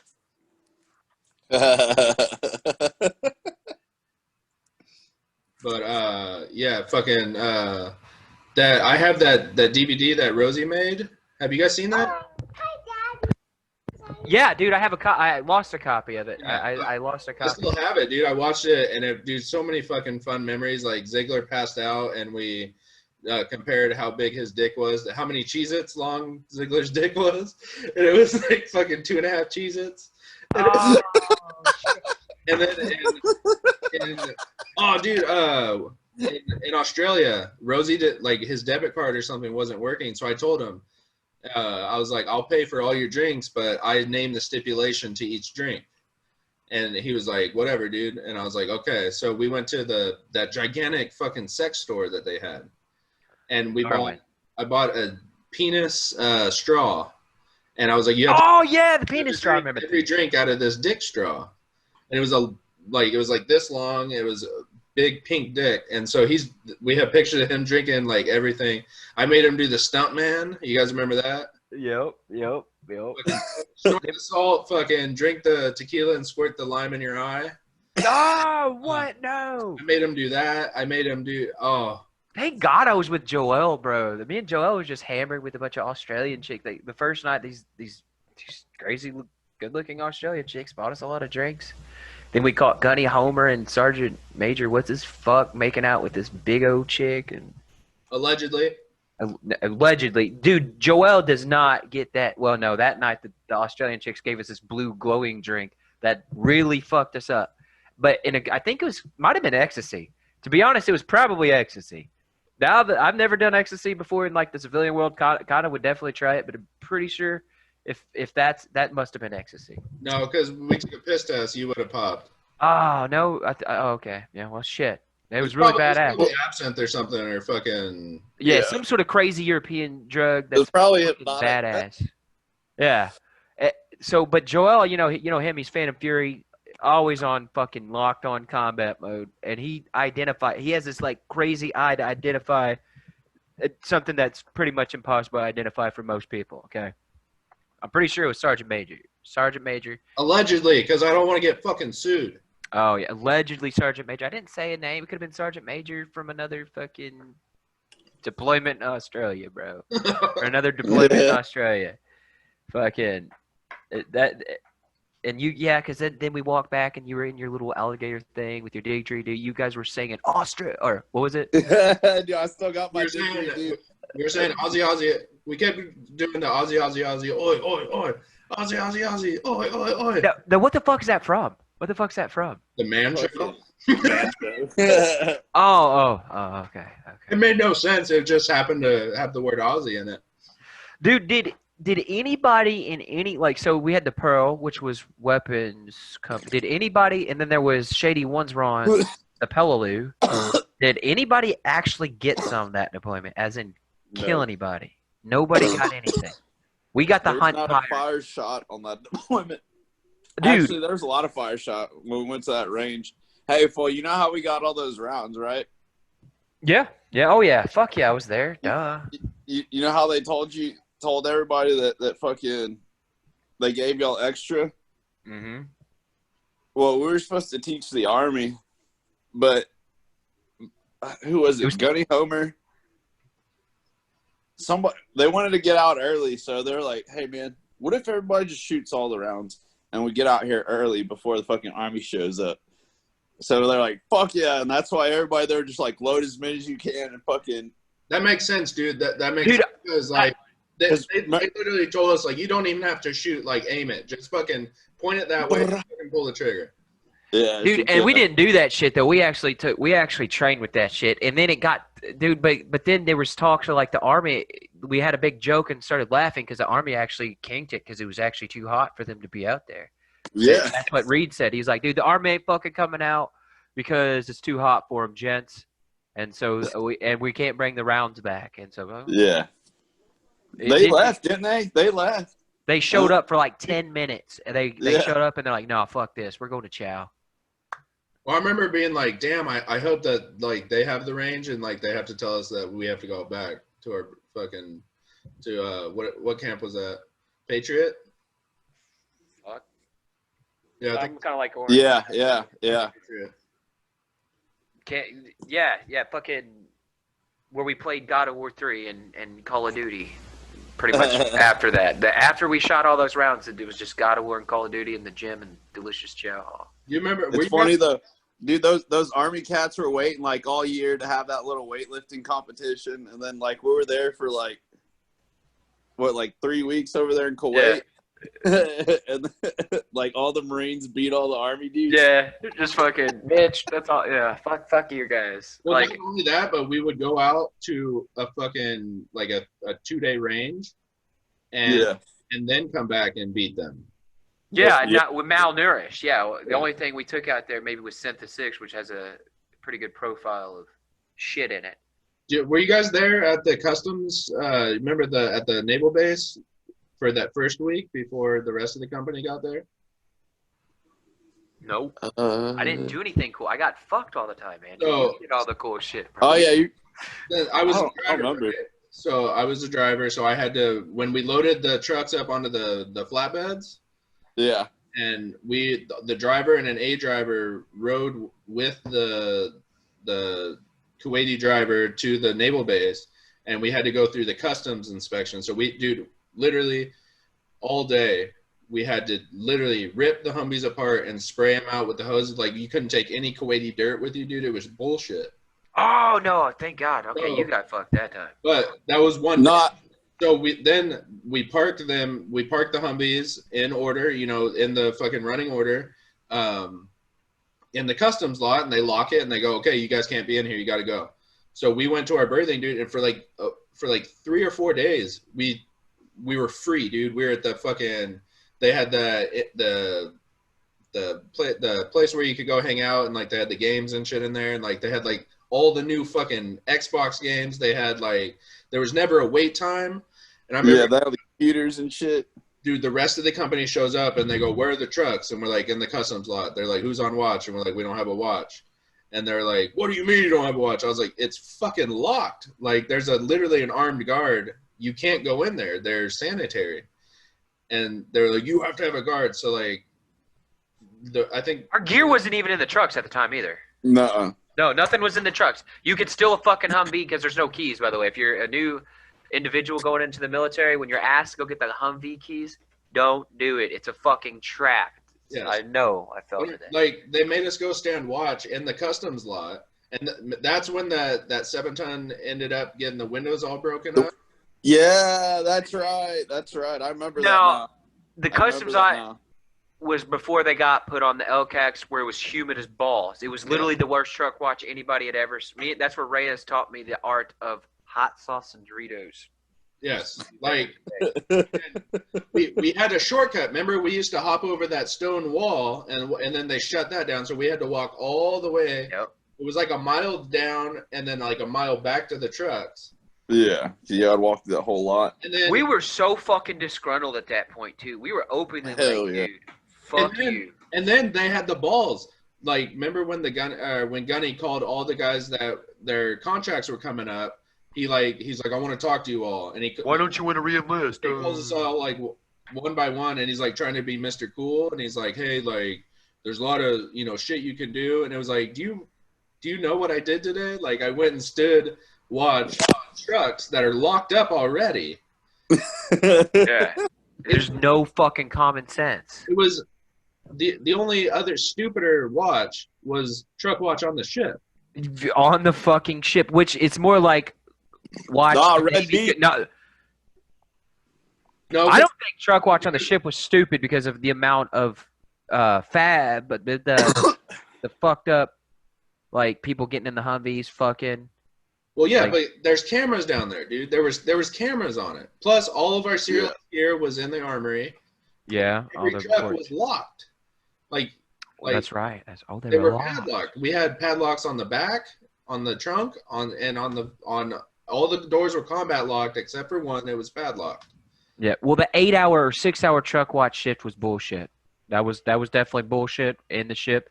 And with literally 2 guys, we had to have 2 guys. It was like, dude, like, what do you get? We're in the middle of the fucking ocean. Dog, and I fucking no shit. Fucking was sleeping standing up. That's how fucking disgruntled and just like how the fuck do you? I was out, dude. And James D. I wake up to James T. fucking drill instructor close to my face. I'm like, ugh, gross. And he's like, dude, I'm not even mad. I'm impressed. He's like, dude, I was sitting here talking to you for like 2 hours. I came down early to talk to you. I was like, dude, I didn't know this is the first time that I knew that you were down here. It's like, I must have been out for I thought I just got on watch, bro. I was out for most of my watch, standing at the position of attention. I got better sleep on truck watch than I did in the berthing. Like, dude, no shit, bro. I used to be so bored in the berthing. I would go I would relieve the person before me 3 hours early. I'd be like, dude, just go. I'll fucking sit down here, dude. Like, at least it's quiet. I don't have to deal with stupid shit. Gonna get it out. Where are we gonna go, Gunny? Yeah. But Caldwell, you had the best freak out in the berthing. Do you remember? You know what I'm talking about? Late. So Caldwell is on truck watch, and Layden is supposed to relieve him. Well, Layden was a skater and he was there. He knew he was supposed to fucking relieve you. Yeah. And so somebody realizes oh shit. And by this time, Layden's shift is already over. So Caldwell has stood both fucking watches. And so the next person goes down and Caldwell comes up and he fucking loses it. And the best line that came out of it was he goes, Layden, I hope you find what you're looking for. Piece of shit. Everybody's like, oh, shit. Dude, I never fucking – it'd be different nowadays, but I never got angry like that. Ever. It was rare. I know. That's what picked everyone out was oh, shit, was that Caldwell yelling? you fucked up when Colwell's yelling. Dude, Or in brew. Lucero, in the middle of the two people that I've ever devil dogged in my fucking life, like meant it, was Layden and Lucero. And the only reason it was just natural for Lucero, because I'm genuinely concerned about everybody's safety. And he's sitting there on the fucking range with his goddamn Kevlar off. I'm like, motherfucker, put your fucking Kevlar on, you fuck. And they're like, dude, your leadership. And then Reed pulls me in the office and is just like, dude, yes. Yes, this is what you want to. You need to re-enlist. This is where you're going. Your leadership's getting better. I'm just sitting there like, damn, I really want to impress you, Reed. I want to impress you because I fucking love Reed. Oh my god, I would suck 1,000 dicks for that guy. I suck his dick, and I'm not even gay. He's like, this guy is better looking than you are, faster, stronger, and then okay, so we did Cold River Crossing in He's Bridgeport. Like Yeah, Cold River Crossing. Of course, we had to get naked. So what we're doing, me and Mike Wolf, we're looking at each other's wieners. Glad that Mike Wolf's incredibly. I wore shorts during it. I don't know about you. Me too. No, we did. Me and Mike were just buck Fucking naked. naked. Me and Mike were buck naked, just arm to arm. We get out. We look at each other's dicks. I'm like, damn. Think there is a God because it's like Mike Wolf looks like the Marlboro Man. I'm like, thank God your dick's normal. And then we both look at each other. We see Reed, and we're like, Me and Mike go fucking sneak around the corner, and he's just fucking he's slung, and we just got done crossing cold river. It was like below fucking zero. No, We're talking 7 inches. It's 7 inches on that motherfucker. Limp, pure cold, turtle wiener. And I'm like, yep. But I remember he always came to the birthing and he'd like call me out in the hallway and I'd be like, fuck, dude, what did I do? And he'd be like, can I get a dip? And I'd be like, Yup. and I'd give him like, and he'd be like, you can say no. And I'd be like, yeah, whatever. Like, here you go. And then like he started calling the birthing and they'd be like, no, I'd go to fucking LT's birthing. I'd be like, fuck, like I don't want to go there. And so I'd find it and I'd be like, hey, and he'd be like, can I get a dip? And then like Lieutenant McNabb would be like, can I get one too? And I'd be like, Fuck they'd be like, you can say no. And I was like, I know. Like, here you go. Yeah. No, I mean, it was just an idol. Reed, if you ever hear this, I would not actually suck your dick. But Dude, your wife was pretty he's the banging. car salesman in Yeah. Iowa or something. Dude, and I mean, like that. He's a car salesman now. He just wanted to kill some shit and get out. I bet he's probably a good old boy. That's what I got that from him. But I think he did like one pump with Marsoc and got out, something like that. yeah, it sounds like something. He just wanted to get some action. He said that's what I'm saying. He was down to earth, just kind of like, I'm gonna hit this shit hard and get the fuck out. That's quite what I wanted to do. I mean, I just want to do my 4 and fucking just kill shit, get the fuck out, get the college perks. I remember when I was dismount leader and we did that like lane training where it was like the situations got worse and worse as we went through the mountains. No, in Kuwait. Yep. And I was dismount leader and like we dismounted and like got basically the trucks are here. We spread a line this way to make our presence bigger. And I noticed somebody was like sneaking up behind us. And I was like, I spotted him. And I fucking radioed it up. I went through the channels and they're like, okay. And the fucking coyote or whatever, like, fuck. Like he was supposed to be like the guy that got us. And like ruined it before that fucking started. But they made us go through the scenario anyway. We ended up not getting hit because I caught the guy. Because like the coyote's like, what are you going to do? And I'm staring there. I have him in my RCO. I was like, well, he's right there. He has a radio. He's fucking like talking to somebody. They're like, what are you going to do? I was like, I'll fucking shoot him in the head. And they're like, okay, he's dead. And I was like, okay, like, and then they're like, continue. And so I had to tell fucking LT because he's like, I'll come with you. Dismounted. And I was like, okay. And he's trying to walk point. And I'm like, no. Like, you're in the middle, dude. And he's like, come on. And I was like, you are not walking point. Like, every single tactic book says no. And I was like, you're the precious cargo. Like, was that Reed or was that McNabb? That was Reed. Reed. No, of course he was trying to fucking walk point. Not a regular officer, that guy. We also had in Shady One's A-Rod. A-Rod was he was a Mustang, so he was former enlisted, so he was also good to go too. Yeah, but he was like, hey, bro, this is Rodney on his voicemail. Fucking Hummers. This is Bob. This is Bob. Yeah, Gunny Homer, I hope you're doing okay, man. fucking. I fucking hope so. Shout out real quick. I didn't really interact with Major Schilling until I was in PSD. He's cool as fuck, He's dude. cool as fuck, dude. Dude, Schiller, He's yeah. cool as fuck, He's man. not. He's a hero of mine because he's like 90, but he's still like he looked Fucking like. You ever play animal. Fable 1 where No, you no, Major Schilling from Iraq. big motherfucker, right? Strong, yoked. No, no. Our CO in Iraq. Oh, I thought you said Schiller. No, Schilling. Schilling. Oh yeah, the small, short guy. Yeah, Yeah. that guy. He liked our. He liked our. But he stuck up. He went to bat for our battalion commander because he really liked him. Well, he used to tell Ziegler because Ziegler was his gunner, and he had a 50 on his truck, and he used to tell Ziegler, he'd be like, if you feel the need to shoot, I got your back. He's like, you fucking. He's like, our safety is number one priority. If you press those spades down, he's like, I got you. I wish he'd have been there all those nights that motherfucker was shooting at us on OP Green. Well, and then Van Horn was like, he made sure that we had fucking allegedly had drop weapons in our truck, like just in case. Like some of the 7.62 caliber that Yeah. the other people had. Oh, what? Alpha Kilo was in our truck. Yeah, So Alpha Kilo, drop. motherfucker. We had those in Ferris too. Why'd they call us shady ones? Every Like, we patrol, did everything on the book. every patrol we had an AK so that something happened. Nah, I had a chance to kill an innocent person. I would have got off, and I didn't pull the fucking trigger. I didn't pull the Every fucking second you were on trigger. post, you had a chance to kill an innocent person. You did. No, but I mean, no, I had like no shit that we were demilling green, and this motherfucker charges us, bro. He's charging. He wasn't. It turns out he wasn't charging us, but it literally looked like this motherfucker's charging us, like you know the bitch who blew up the fucking children's hospital. It looked like that. And I was like, yes, dude. But you know, I can see immediately because he's wearing a man dress. He doesn't have a fucking bomb on, and then but I didn't give a shit. And he has a hook in a giant fucking hook. So logically thinking, this motherfucker charging us with a giant fucking hook is not really going to do anything because everybody's armed to the T, but everybody's screaming, kill him. And I'm like, yep.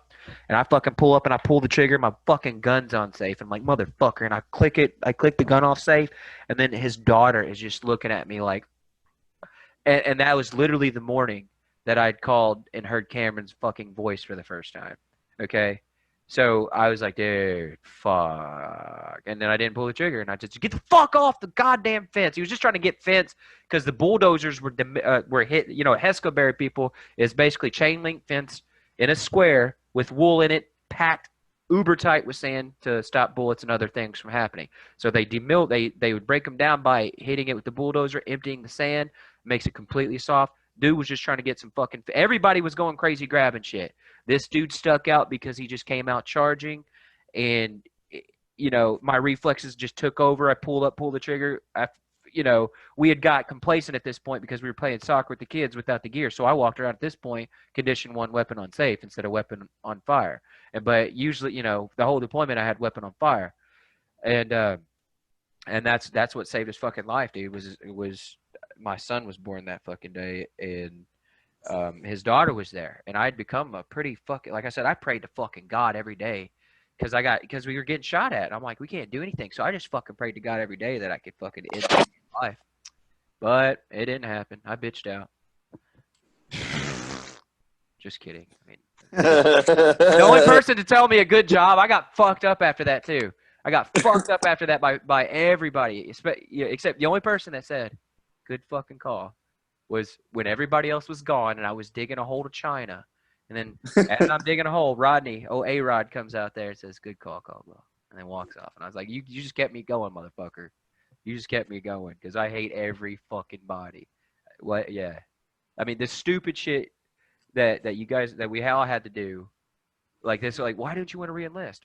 Because I got, all the, you had to stand truck watch, all this dumb fucking shit, man. Staying late as fuck for no fucking reason. For no fucking, dude, being 15 minutes early, be 15 minutes early, be 15 minutes early. It's like, okay, so first sergeant says we got to go at 6. That means 5:45 realistically. Okay. Well, corporal goes to staff sergeant. He says, well, fucking 5:30. Then we go to fucking sergeant, your section leader. Okay, bitch. Well, that's 5 o'clock. Now we go to corporal, your fire team leader. 15 minutes early. Then you go to the senior lance corporals. About you're getting there at like 4 o'clock. And then not to mention first sergeant doesn't come up till like 7 or 8.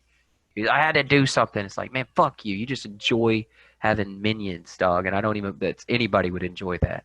Dude, first sergeant would have us come there fucking early and whatnot, and then Hodgepodge would always be freaking out.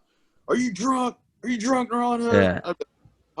Dude, just shut up, man. I said, I'm going to go do my thing. Y'all PT, I'm going to go PT myself. You remember? No, we're going to go run. I said, dude, you can't fucking run. That would, like, tire me. I'm going to fucking walk while you run. I said, that's not training for me. I'm going to go to the gym, and then I'm going to go run, like, 3 miles, and I'll be back.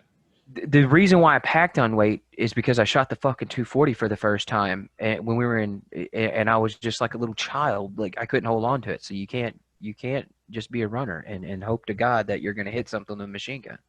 Well, yeah. It's fucking retarded. You remember when we did the battalion effects up on the LZ? Mm-hmm. Yeah. Workup, and they were like Fallout, and we had to be on the grinder at like fucking 04. And then we're like, okay, where are we going? Like, where are we going to set up? And then we fucking turn onto the LZ, and we're like, are you kidding me? Like, I knew about all that shit, too. Like, I said, these boys are about to be pissed. We drop all of our gear. We set up our fucking, our area.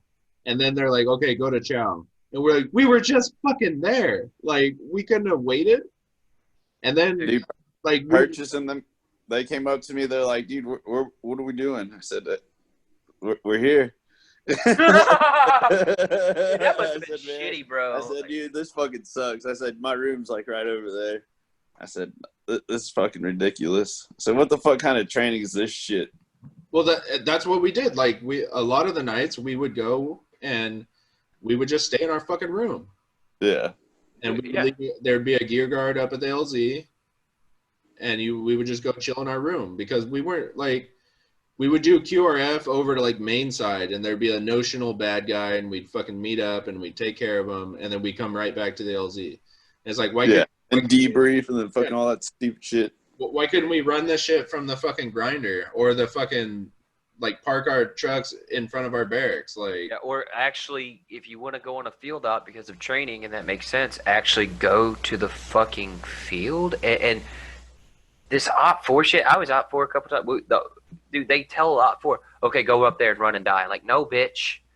Why don't you let the op 4 just actually try to be insurgents and we play cops and robbers? Well, that's what we did when we were in Mike Platoon. You remember that? Yeah, that was fucking, yes, I do. You were there, Orange. You were in Mike Platoon with us getting fucking over in Bridgeport? No, that was Travis was in fucking Mike Platoon in Bridgeport. Did you have to go to Bridgeport round 2?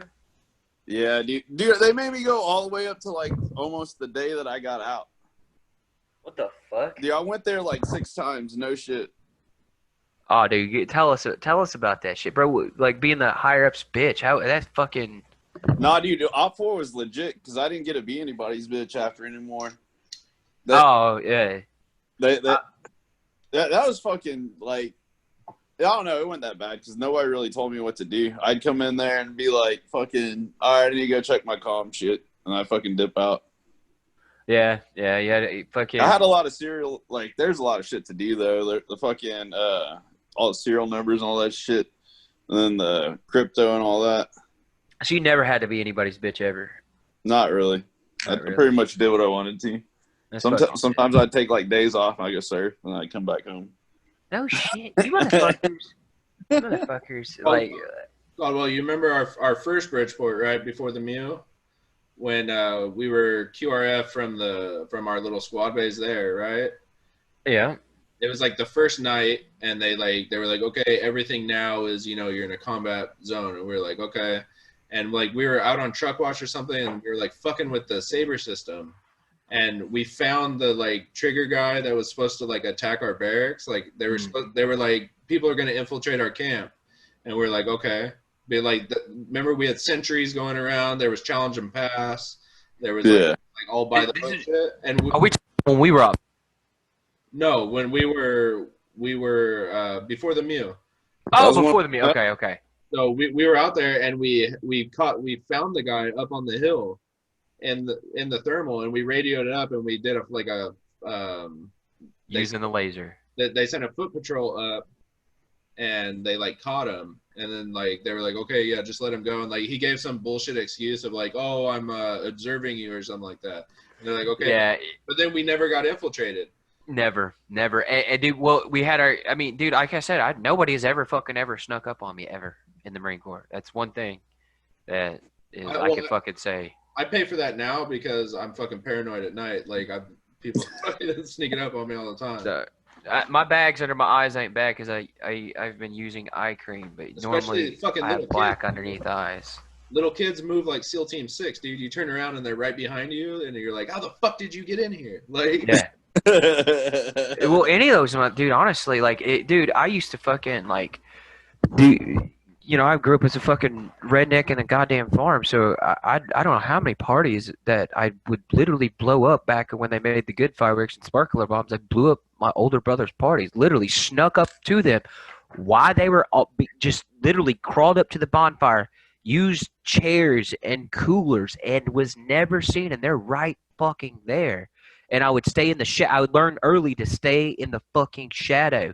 If they're staring at the fire and you stay in the shadow, they can, and you wear pitch black and you paint yourself black, they cannot fucking see you. On top of their inebriation, I blew them up one day, like with fucking a sparkle bomb, blew them to shit. And so I was like, yeah, we're about to go into other people's country. And there were kids like me, dude. We are fucking fucked. yeah, I was home. I never thought about that. I was home on leave one time, and it was Halloween, and Love that guy, dude. well, that was my leave from boot camp. That was my 10-day leave, and it was Halloween, so I go to my aunt and uncle's house, and I put on my woodlands, and I fucking cami painted up, and I had my fucking boonie on, and I laid down in their front yard, and my whole family fucking walked by me. And then they're like, hey, like, when's he getting here and stuff? And they're like, what do you mean? He's already here. You didn't see him? And they're like, no, he went outside like a half hour ago. And I'm just fucking laying there, dude. I'm listening to him, and then I stand up, and they're like, holy shit. I was like fucking camouflage. Dude, I learned, dude, even on field ops, dude, after I read about how Digicam break up the eye pattern, like how they're actually designed and used to work, I fucking would learn how to literally be in the bush next to the truck. And I don't know how many times people are like, where's Caldo? And I pop out of the bush. I'm literally at the bush. If you get on the bush just right and use these camis how they're fucking supposed to be used, they are awesome. You cannot see. But I mean, like, I don't know any formal school for any of that shit. I don't know, like, formal whatever. I just, like, I don't know. I don't even know what I'm saying. Words. You know, just fucking move slow. Mm-hmm. Fucking be low. Don't move. Don't break fucking lines. Yeah. Yep, don't break lines. Yeah, just shit that I knew because I read ninja books too. I got into ninjutsu. There's no ninjutsu school, but I read countless ninjutsu books and countless tactical books before I even joined the Marine Corps. And so I got there, and it was just a fucking joke. I was like, dude, this is... Unless people are like expecting you or on guard, most of them, like, they don't pay as long as their eye doesn't pick up something that shouldn't be there. They won't even notice it. They just go right past it. They just look around like that, and they don't register it. Yeah, human nature in general, they just, like, you don't want to... Dude, being active like that all the time is just because there's a part of our brain that's active that literally is tiring us the fuck out. You guys know who Gunny Hathcock is, right? White Feather? Yeah. Caldwell? Negative. I would say he's the greatest Marine Corps sniper of all time. He's the one that in Vietnam. He started. Oh, Vietnam guy. He wrote sniper school. He wrote the curriculum for sniper school. And in Vietnam, they told him that he was going to be doing like a mission for like the CIA, and they were going to airdrop him or helo him into Cambodia, which we weren't operating in. And he there was going to be a North Vietnamese general that they wanted him to kill. And so they dropped him in like a mile and a half away. He fucking crawled, or he went, like, goes through the jungle, but like the last like 2,000 meters are all open field. And there's like literally a house in the middle of like an open, like they did it on purpose, right? So that you couldn't fucking sneak in. Plus there's fucking patrols going around, and he low crawled in. It took him like, I think it's a day and a half. He was moving a meter an hour. Fucking gang. Oh yeah, yeah, dude. I know who you're talking about now. Yeah, He they sets shit up, piss himself all the time. he sets up, and the Vietnamese general gets out, but he's flanked on both sides by his security. And so fucking Hathcock he called it a suicide mission. He was fully prepared to never fucking get out. And at the last second, the security stopped, and the general took one more step forward, and fucking Hathcock pulls the trigger, fucking headshots him, right? Yeah. The patrols, they're like, well, you have to be fairly close, right? Especially like even a sniper, like we should be able to see him. And so they just start shooting into the fucking grass, and he fucking crawls all the way back. It takes him like another day and a half to crawl back to the tree line while they're patrolling and fucking just randomly shooting into the grass. And then he fucking hightails it out and catches the helo. And fucking like the helo crew's like sitting playing cards in the jungle, and he's like fucking coming running in like, let's fucking go. Get to the dude. I fucking like these people were looking for him. They were expecting him. And God. fucking like he was like, bye bitch. Dude, that's what I'm saying, dude. Dude, all my people in this area were like, dude, my old martial arts instructor who passed away 8 years ago, finally. He taught me how to fucking throw knife. He taught me everything. Like he was a frog. He was a frog man before they were SEALs in Vietnam. And he showed me all the pictures. They sent him in with a fucking knife, and that's it. And shirtless and in fucking skivvies, he said. And he just goes in there, makes friends with all these motherfucking villagers. This dude was he was so humble, such a badass. He was like, man, he reminded me of Top. And but he made friends with all these people, and he showed me all his. I mean, he shot the shit, and he had all these pictures. But he showed me, like, you only need a 4-inch blade. He showed me how to throw. Like, I can still to this day take any knife, this motherfucking goddamn thing right here, and underhand throw that bitch and stick it. So like he told me about like some of his missions and his targets he'd be laying there for like days, he said, and he'd shit himself. And then he didn't have any support, so the support he had were some other villagers that didn't like the people he was trying to fucking kill. So whenever he would kill a motherfucker, they would hide his ass. Yeah. And they had holes all through that shit. Holes all through that shit. Dude, a couple years ago, I met a tunnel rat, dude. That guy was fucking. No shit. Yeah. God damn, dude. Like he had it. I think he had like a patch on his hat, and it's like tunnel rat. And I was like, I looked at it, and I was like, no, I'm right. And he goes, yeah. And I was like, I pointed at his hat. I was like, tunnel rat. He goes, yeah. And I was like, holy shit, dude. I fucking shook his hand. I was like, he's like, you want to hear stories? I was like, oh yeah. Yeah, dude, your eyes are all like SpongeBob. Why? That's what happens to me. A 45 in one hand, a grenade in the other, and a flashlight in your mouth, and you're fucking. God, no fucking dude, like, thank you. Exploring these tunnels, dude, and it's like you open up and it's like just a network, and he's like, holy shit, and it's like, dude. and then he would crawl back out, and then they'd give him a fucking satchel charge, and he'd crawl back in, and fucking. So, dude, you know James T would have been the best fucking tunnel rat. He was always dirty. Dude, speaking of this motherfucker, I don't know how we're gonna find. I don't know how. You know how he has a tendency to lie about everything. Fucking, he said Still is a lie. he is a fucking liar, but he swears he's got a civilian. He swears he's got a shotgun kill right now. He swears he's killed somebody with a shotgun.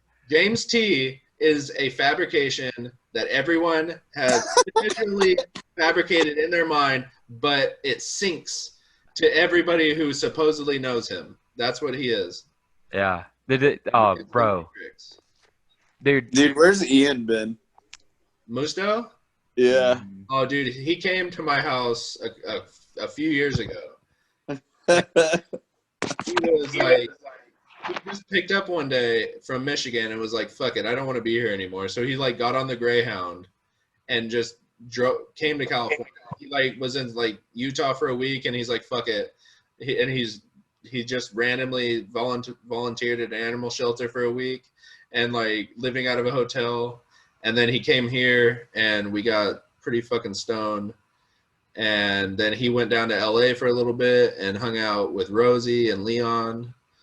And then I went on a road trip and I visited him, and he was like working every day. He was fucking like doing crazy shit. He went back in the National Guard too. He went fucking, and I called that shit. I said that within 6 years of him being out, he would either be back in the military or dead. Yeah. And I was correct. Yeah, when I used to come back on ship, I'd always fucking detain that fool. Yeah. I'd be like, stop resisting. Just let it happen. When he would piss me off, I would open when he'd be in his rack. I'd open the coffin rack so he close him in that bitch. And I'd talk to him. I'd be like, dude, when you're ready, when you've calmed down, I'll let you out. And I was like, but until then, nobody's gonna help you. I was like, you're not even in our platoon, dude. You're fucking headquarters. And he's like, your fucking site count will never be on time again. I was like, when's the last time we touched a fucking weapon, dude? Like, he used to get so pissed because I never cleaned my rifle. I'd be like, why the fuck do I need it? I'm not gonna use it. We're not gonna fucking do anything. He was my assigned battle buddy when we were boots. Oh, no shit. I was the first boot job. He was the second because he came East Coast. And so we had to like sit down and like write a report about each other and shit. So, and from when he got there, he was like the all-American like teenager. Like he was not into the crazy shit that he got into. So he didn't smoke. He barely drank. He was like, his nickname was Simba. Because he was the fucking prince, dude. He was like the seniors' fucking golden boy. Little model, yeah. And then he got corrupted hard, like within 9 months, because that was how long our workup was. Yeah. Because I got there in January, we deployed in October. Same with Caldwell. He mirror image, dude. He's fucking like 180. He was into like the weirdest porn. He was smoking like 2 packs a day. Dude, that's what I'm saying. He was like singing rap songs. He reminds me of like CM Punk or some shit. Like he's definitely punk rocker material for sure. I don't. Interesting character, that one. Remember? Next time you talk to him, ask him about the twins. Oh. Me and him picked up some twins down in San Diego. No, you guys, because we picked up some crackheads once in Fallbrook, so I gotta fucking hear the twin story, bro. What? I don't know. Good? I don't know if we could tell this on the. Well, we're at an hour, almost an hour 45. So. Oh shit! Yeah, really? We'll probably. Oh god, yeah. It's fucking been a minute. Yeah, well, we can save that for Orange's second appearance. Yeah. Fucking, dude. The thing though is like, whenever we were fucking at doing our thing, like, I don't know if you guys said this, but I was like, dude, I'm never gonna be that fucking paranoid motherfucker. Like, this shit doesn't even matter to me. And I get out in the civilian world and like can't even go to the grocery fucking store anymore. I mean, I go, I deal with it. But we and my wife were like, before we've come a long way, but we would fucking fight. Like, why don't you want to go anywhere? I'm like, I want to go places, but then when it comes time to fucking go somewhere, I get just so overwhelmed with, I'm a fucking target. Like, I mean, do you guys do that? Well, it's not even. I don't go into the city. I stay away from it. Like, you don't even go. Yeah. It's not like being a target. I think it's like if anything happens, like I know that I would have to fucking jump into action. Yeah. Like, because I wouldn't be able to like live with myself if like somebody started shooting and I ran away. Well, yeah, but I'm always a target. Like, I feel like everywhere I go, like in bars and shit, like around here at least. But I mean, like I used to tell my wife, I'd be like, you know for a fact that you will enjoy it more if I'm not there. Yeah. Because if I'm there, I'm fucking like I'm not stopping. I'm fucking moving around because I don't want to get shot by a sniper. That's what I'm saying. Yeah. Let's go. I'm fucking hurrying people. I'm fucking looking in the parking lot. I was like, that fucking car looks weird. We're gonna walk around this way. Yep. And you're scanning and dude, you can't even enjoy fucking, and it's something that I'm really fucking working on. I'm talking about it now, but it's like you can't even fucking enjoy going out to eat. You can't even enjoy fucking like anything, you know, like trying to have a wife. And Orange, you know, you look. I mean, you just have you, you know, are you trying to date women? I mean, how's that affected your fucking life, bro? Shit, dude, I just do my own thing, man. Yeah, You know, they'll come one day, but I'm keeping on. right now I'm chilling, dude, because I do what I want. Yeah, yeah. But you avoid shit. You avoid. Yeah. I used to be fucking. I stay away from conflict pretty much. Yeah. Yeah, go out of your way to. If I'm pretty sure that there's going to be a large grouping of stupid people at an area, I know that I'm not going to go there. Because I'm going to say, they're going to say something, I'm going to say something, they're going to fucking group together, I'm going to be pretty sure that I can whip all their asses at the same time. And I'm either going to get my ass kicked or I'm going to go to jail. So, yeah. One of the right, two. dude. Yeah. Dude, I was telling Andrew and Rosie about a fucking one of the fucking bar fights I got over, and I was just teaching people about Shaka Zulu, and I'm all of a sudden a racist and got to a bar fight. Like, that's another thing. It's like I can't let shit go. Like something that I feel is wrong. It's just like it's also called ruminating when you just ruminate on, you just keep thinking it over and over. Yeah. Yeah. Oh, what's good in it?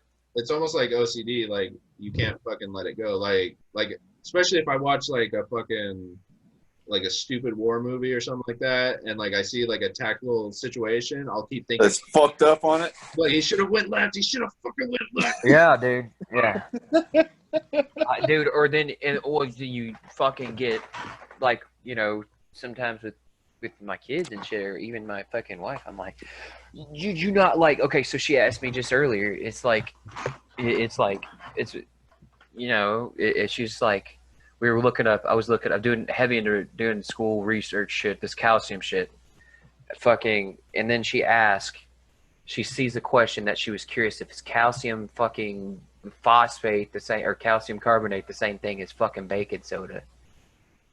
And I just fucking like,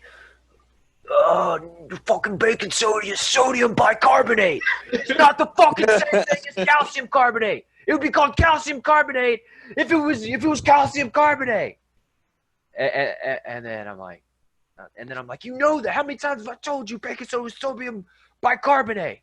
And I'm like, nobody cares if baking soda is actually sodium bicarbonate. Like that's the only thing I care about. Like, well, I think it's because we got so hazed into thinking that if we made the smallest mistake that people would die.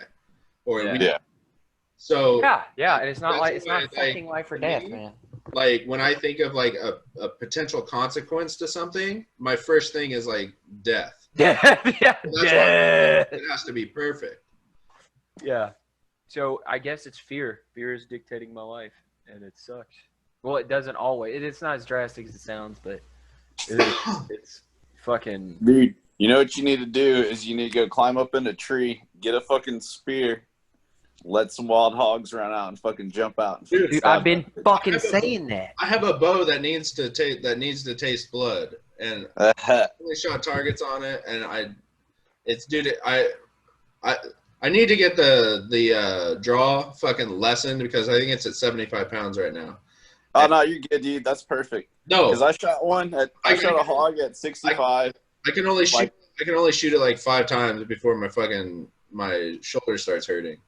You ain't gonna be able to pull it that many times. I promise you. Yeah, not in a complex bow. No. That's like a compound bow. When you can do about like 71. I can adjust it for you, dude. I can. You know, I can't shoot with this arm, but I think I could actually shoot left-handed. So I think I'm gonna start practicing with the other side. It's easy. You just got to figure it out. It's easy. Yeah.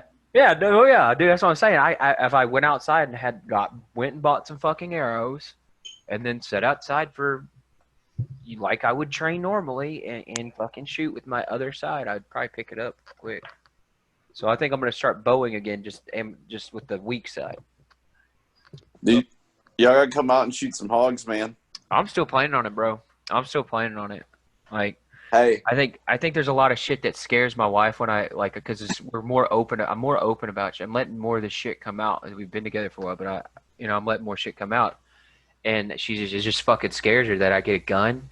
It fucking scares her that I like go do this shit. And I'm like I don't know how to explain to you. Like, because when I got with her, they talked a big game of violence, but they weren't serious, and I figured that out like years into it. And I'm like, oh, well, you guys just say all this shit, but I like actually mean it. And so I still that like the way they joke and shit. And I'm like, well, fuck. I thought you guys were like violent, loving people like myself. It's kind of why I got drawn in. But now, I mean, obviously, there's other features and shit that we like each other. But like, I don't know, man. It's like, but the fact that they keep thinking that type of way is making me want to do what they you know what I'm saying? They're having like I didn't think about the shit you guys have thought of before. You know, when I had a guns before. You know, now I'm like I'm not, cause I'm not like I think I don't know. You got to feed the beast. Once you feed the demon, you feel better. Yeah, you got There's no to feed beating the it. wolf. Every once in a while, you got to feed the wolf. You got a fucking wolf. Yeah, I don't want to call it a demon because a demon is destructive. But if you go like after I went hunting that one year, I'm like, dude, everything was just like. Well, just think so a wolf, right? Like a grizzly bear. If you run into a grizzly bear in the wild, there's a good chance that it's gonna probably charge you. At least bluff you. But a wolf might just look at you and he's gonna hang around. I don't think a bear's gonna follow you and check around and kind of hide from you. A wolf will slink around and it'll keep its eyes on you. And it most likely won't even attack you, but it could if it wanted to. Yeah, it'd find its attack point and meet you somewhere. but the wolf's got to eat at some point. It can't stay hidden forever, and that's when it gets. That's why you need the wolf to be well fed. He won't fucking. A wolf, like a bear just eats to eat because it needs to put on fat for the hibernation. A wolf is like, fuck it, dude. Like, I'm good for now. Yeah. You don't want to wait too long because you'll be too tired to run down your prey, or you'll be too fucked up. But yeah, the wolf does go a while with that. That's why you have a pack. Yeah, I'm gonna seriously take fucking trips. That like I need to go fucking kill. I need to go fucking. I want to say kill. I just need to go be with my homies that love guns and fucking and dude, shooting on the range. Like when I went camping, dude, we shot and I felt better instantly. Dude, I haven't shot a gun in God knows. I haven't even held a gun. Smelt the gunpowder, bro. It's just like the smell and the feeling. Just smell. Like the recoil, fucking like comes down your arm. Yeah. It settles you, and it like it's like boom. I just been fucking everybody up in Nerf drop. Yeah, the drop compensator, dude. I started playing Fortnite because of that shit. I was like, cameras playing Fortnite. I was like, this shit's probably gay. And then I shot, and it was a perfect bullet drop. I'm like, no. And then so like with the sniper rifle, I was like, dude, you're better with me at the sticks. You're better than me at this game. But I always fucking get that victory royale because I sit there and hang back. They're all fighting. I'm just like, yes, that drop. Wow, dead. Wow. Just being tactical, like going just like into the mountains and being unleashed. And some of that Op 4 shit was fun because you were Op 4 and they're supposed to be vigilant. And we're like, dude, we would so kill you right now if this was real. Like, well, hey guys, we're at approaching 2 hours right now. All right, big dog. Well, fuck, man. We're just goddamn good to see your fucking face. Yeah, we'll get you on here again soon. Yeah, bro, and this was a little unusual. I want to hear. I want you to talk more next time. For sure. I wouldn't shut up today. But it's fucking my bad, bro. Dude, there's plenty more stories, man. Yep. There are fucking a lot of fucking stories. A lot of these first episodes, people are probably hearing a little bit of repeat of stories, just because we haven't seen each other in about 1 trillion years. Re-putting together the pieces that are missing in our brain with using one another is pretty nice. It's pretty nice, guys. So, Joe, you clear? All clear, brother. You clear, Orange? All clear, man. All clear, out. Hoorah. Yeah.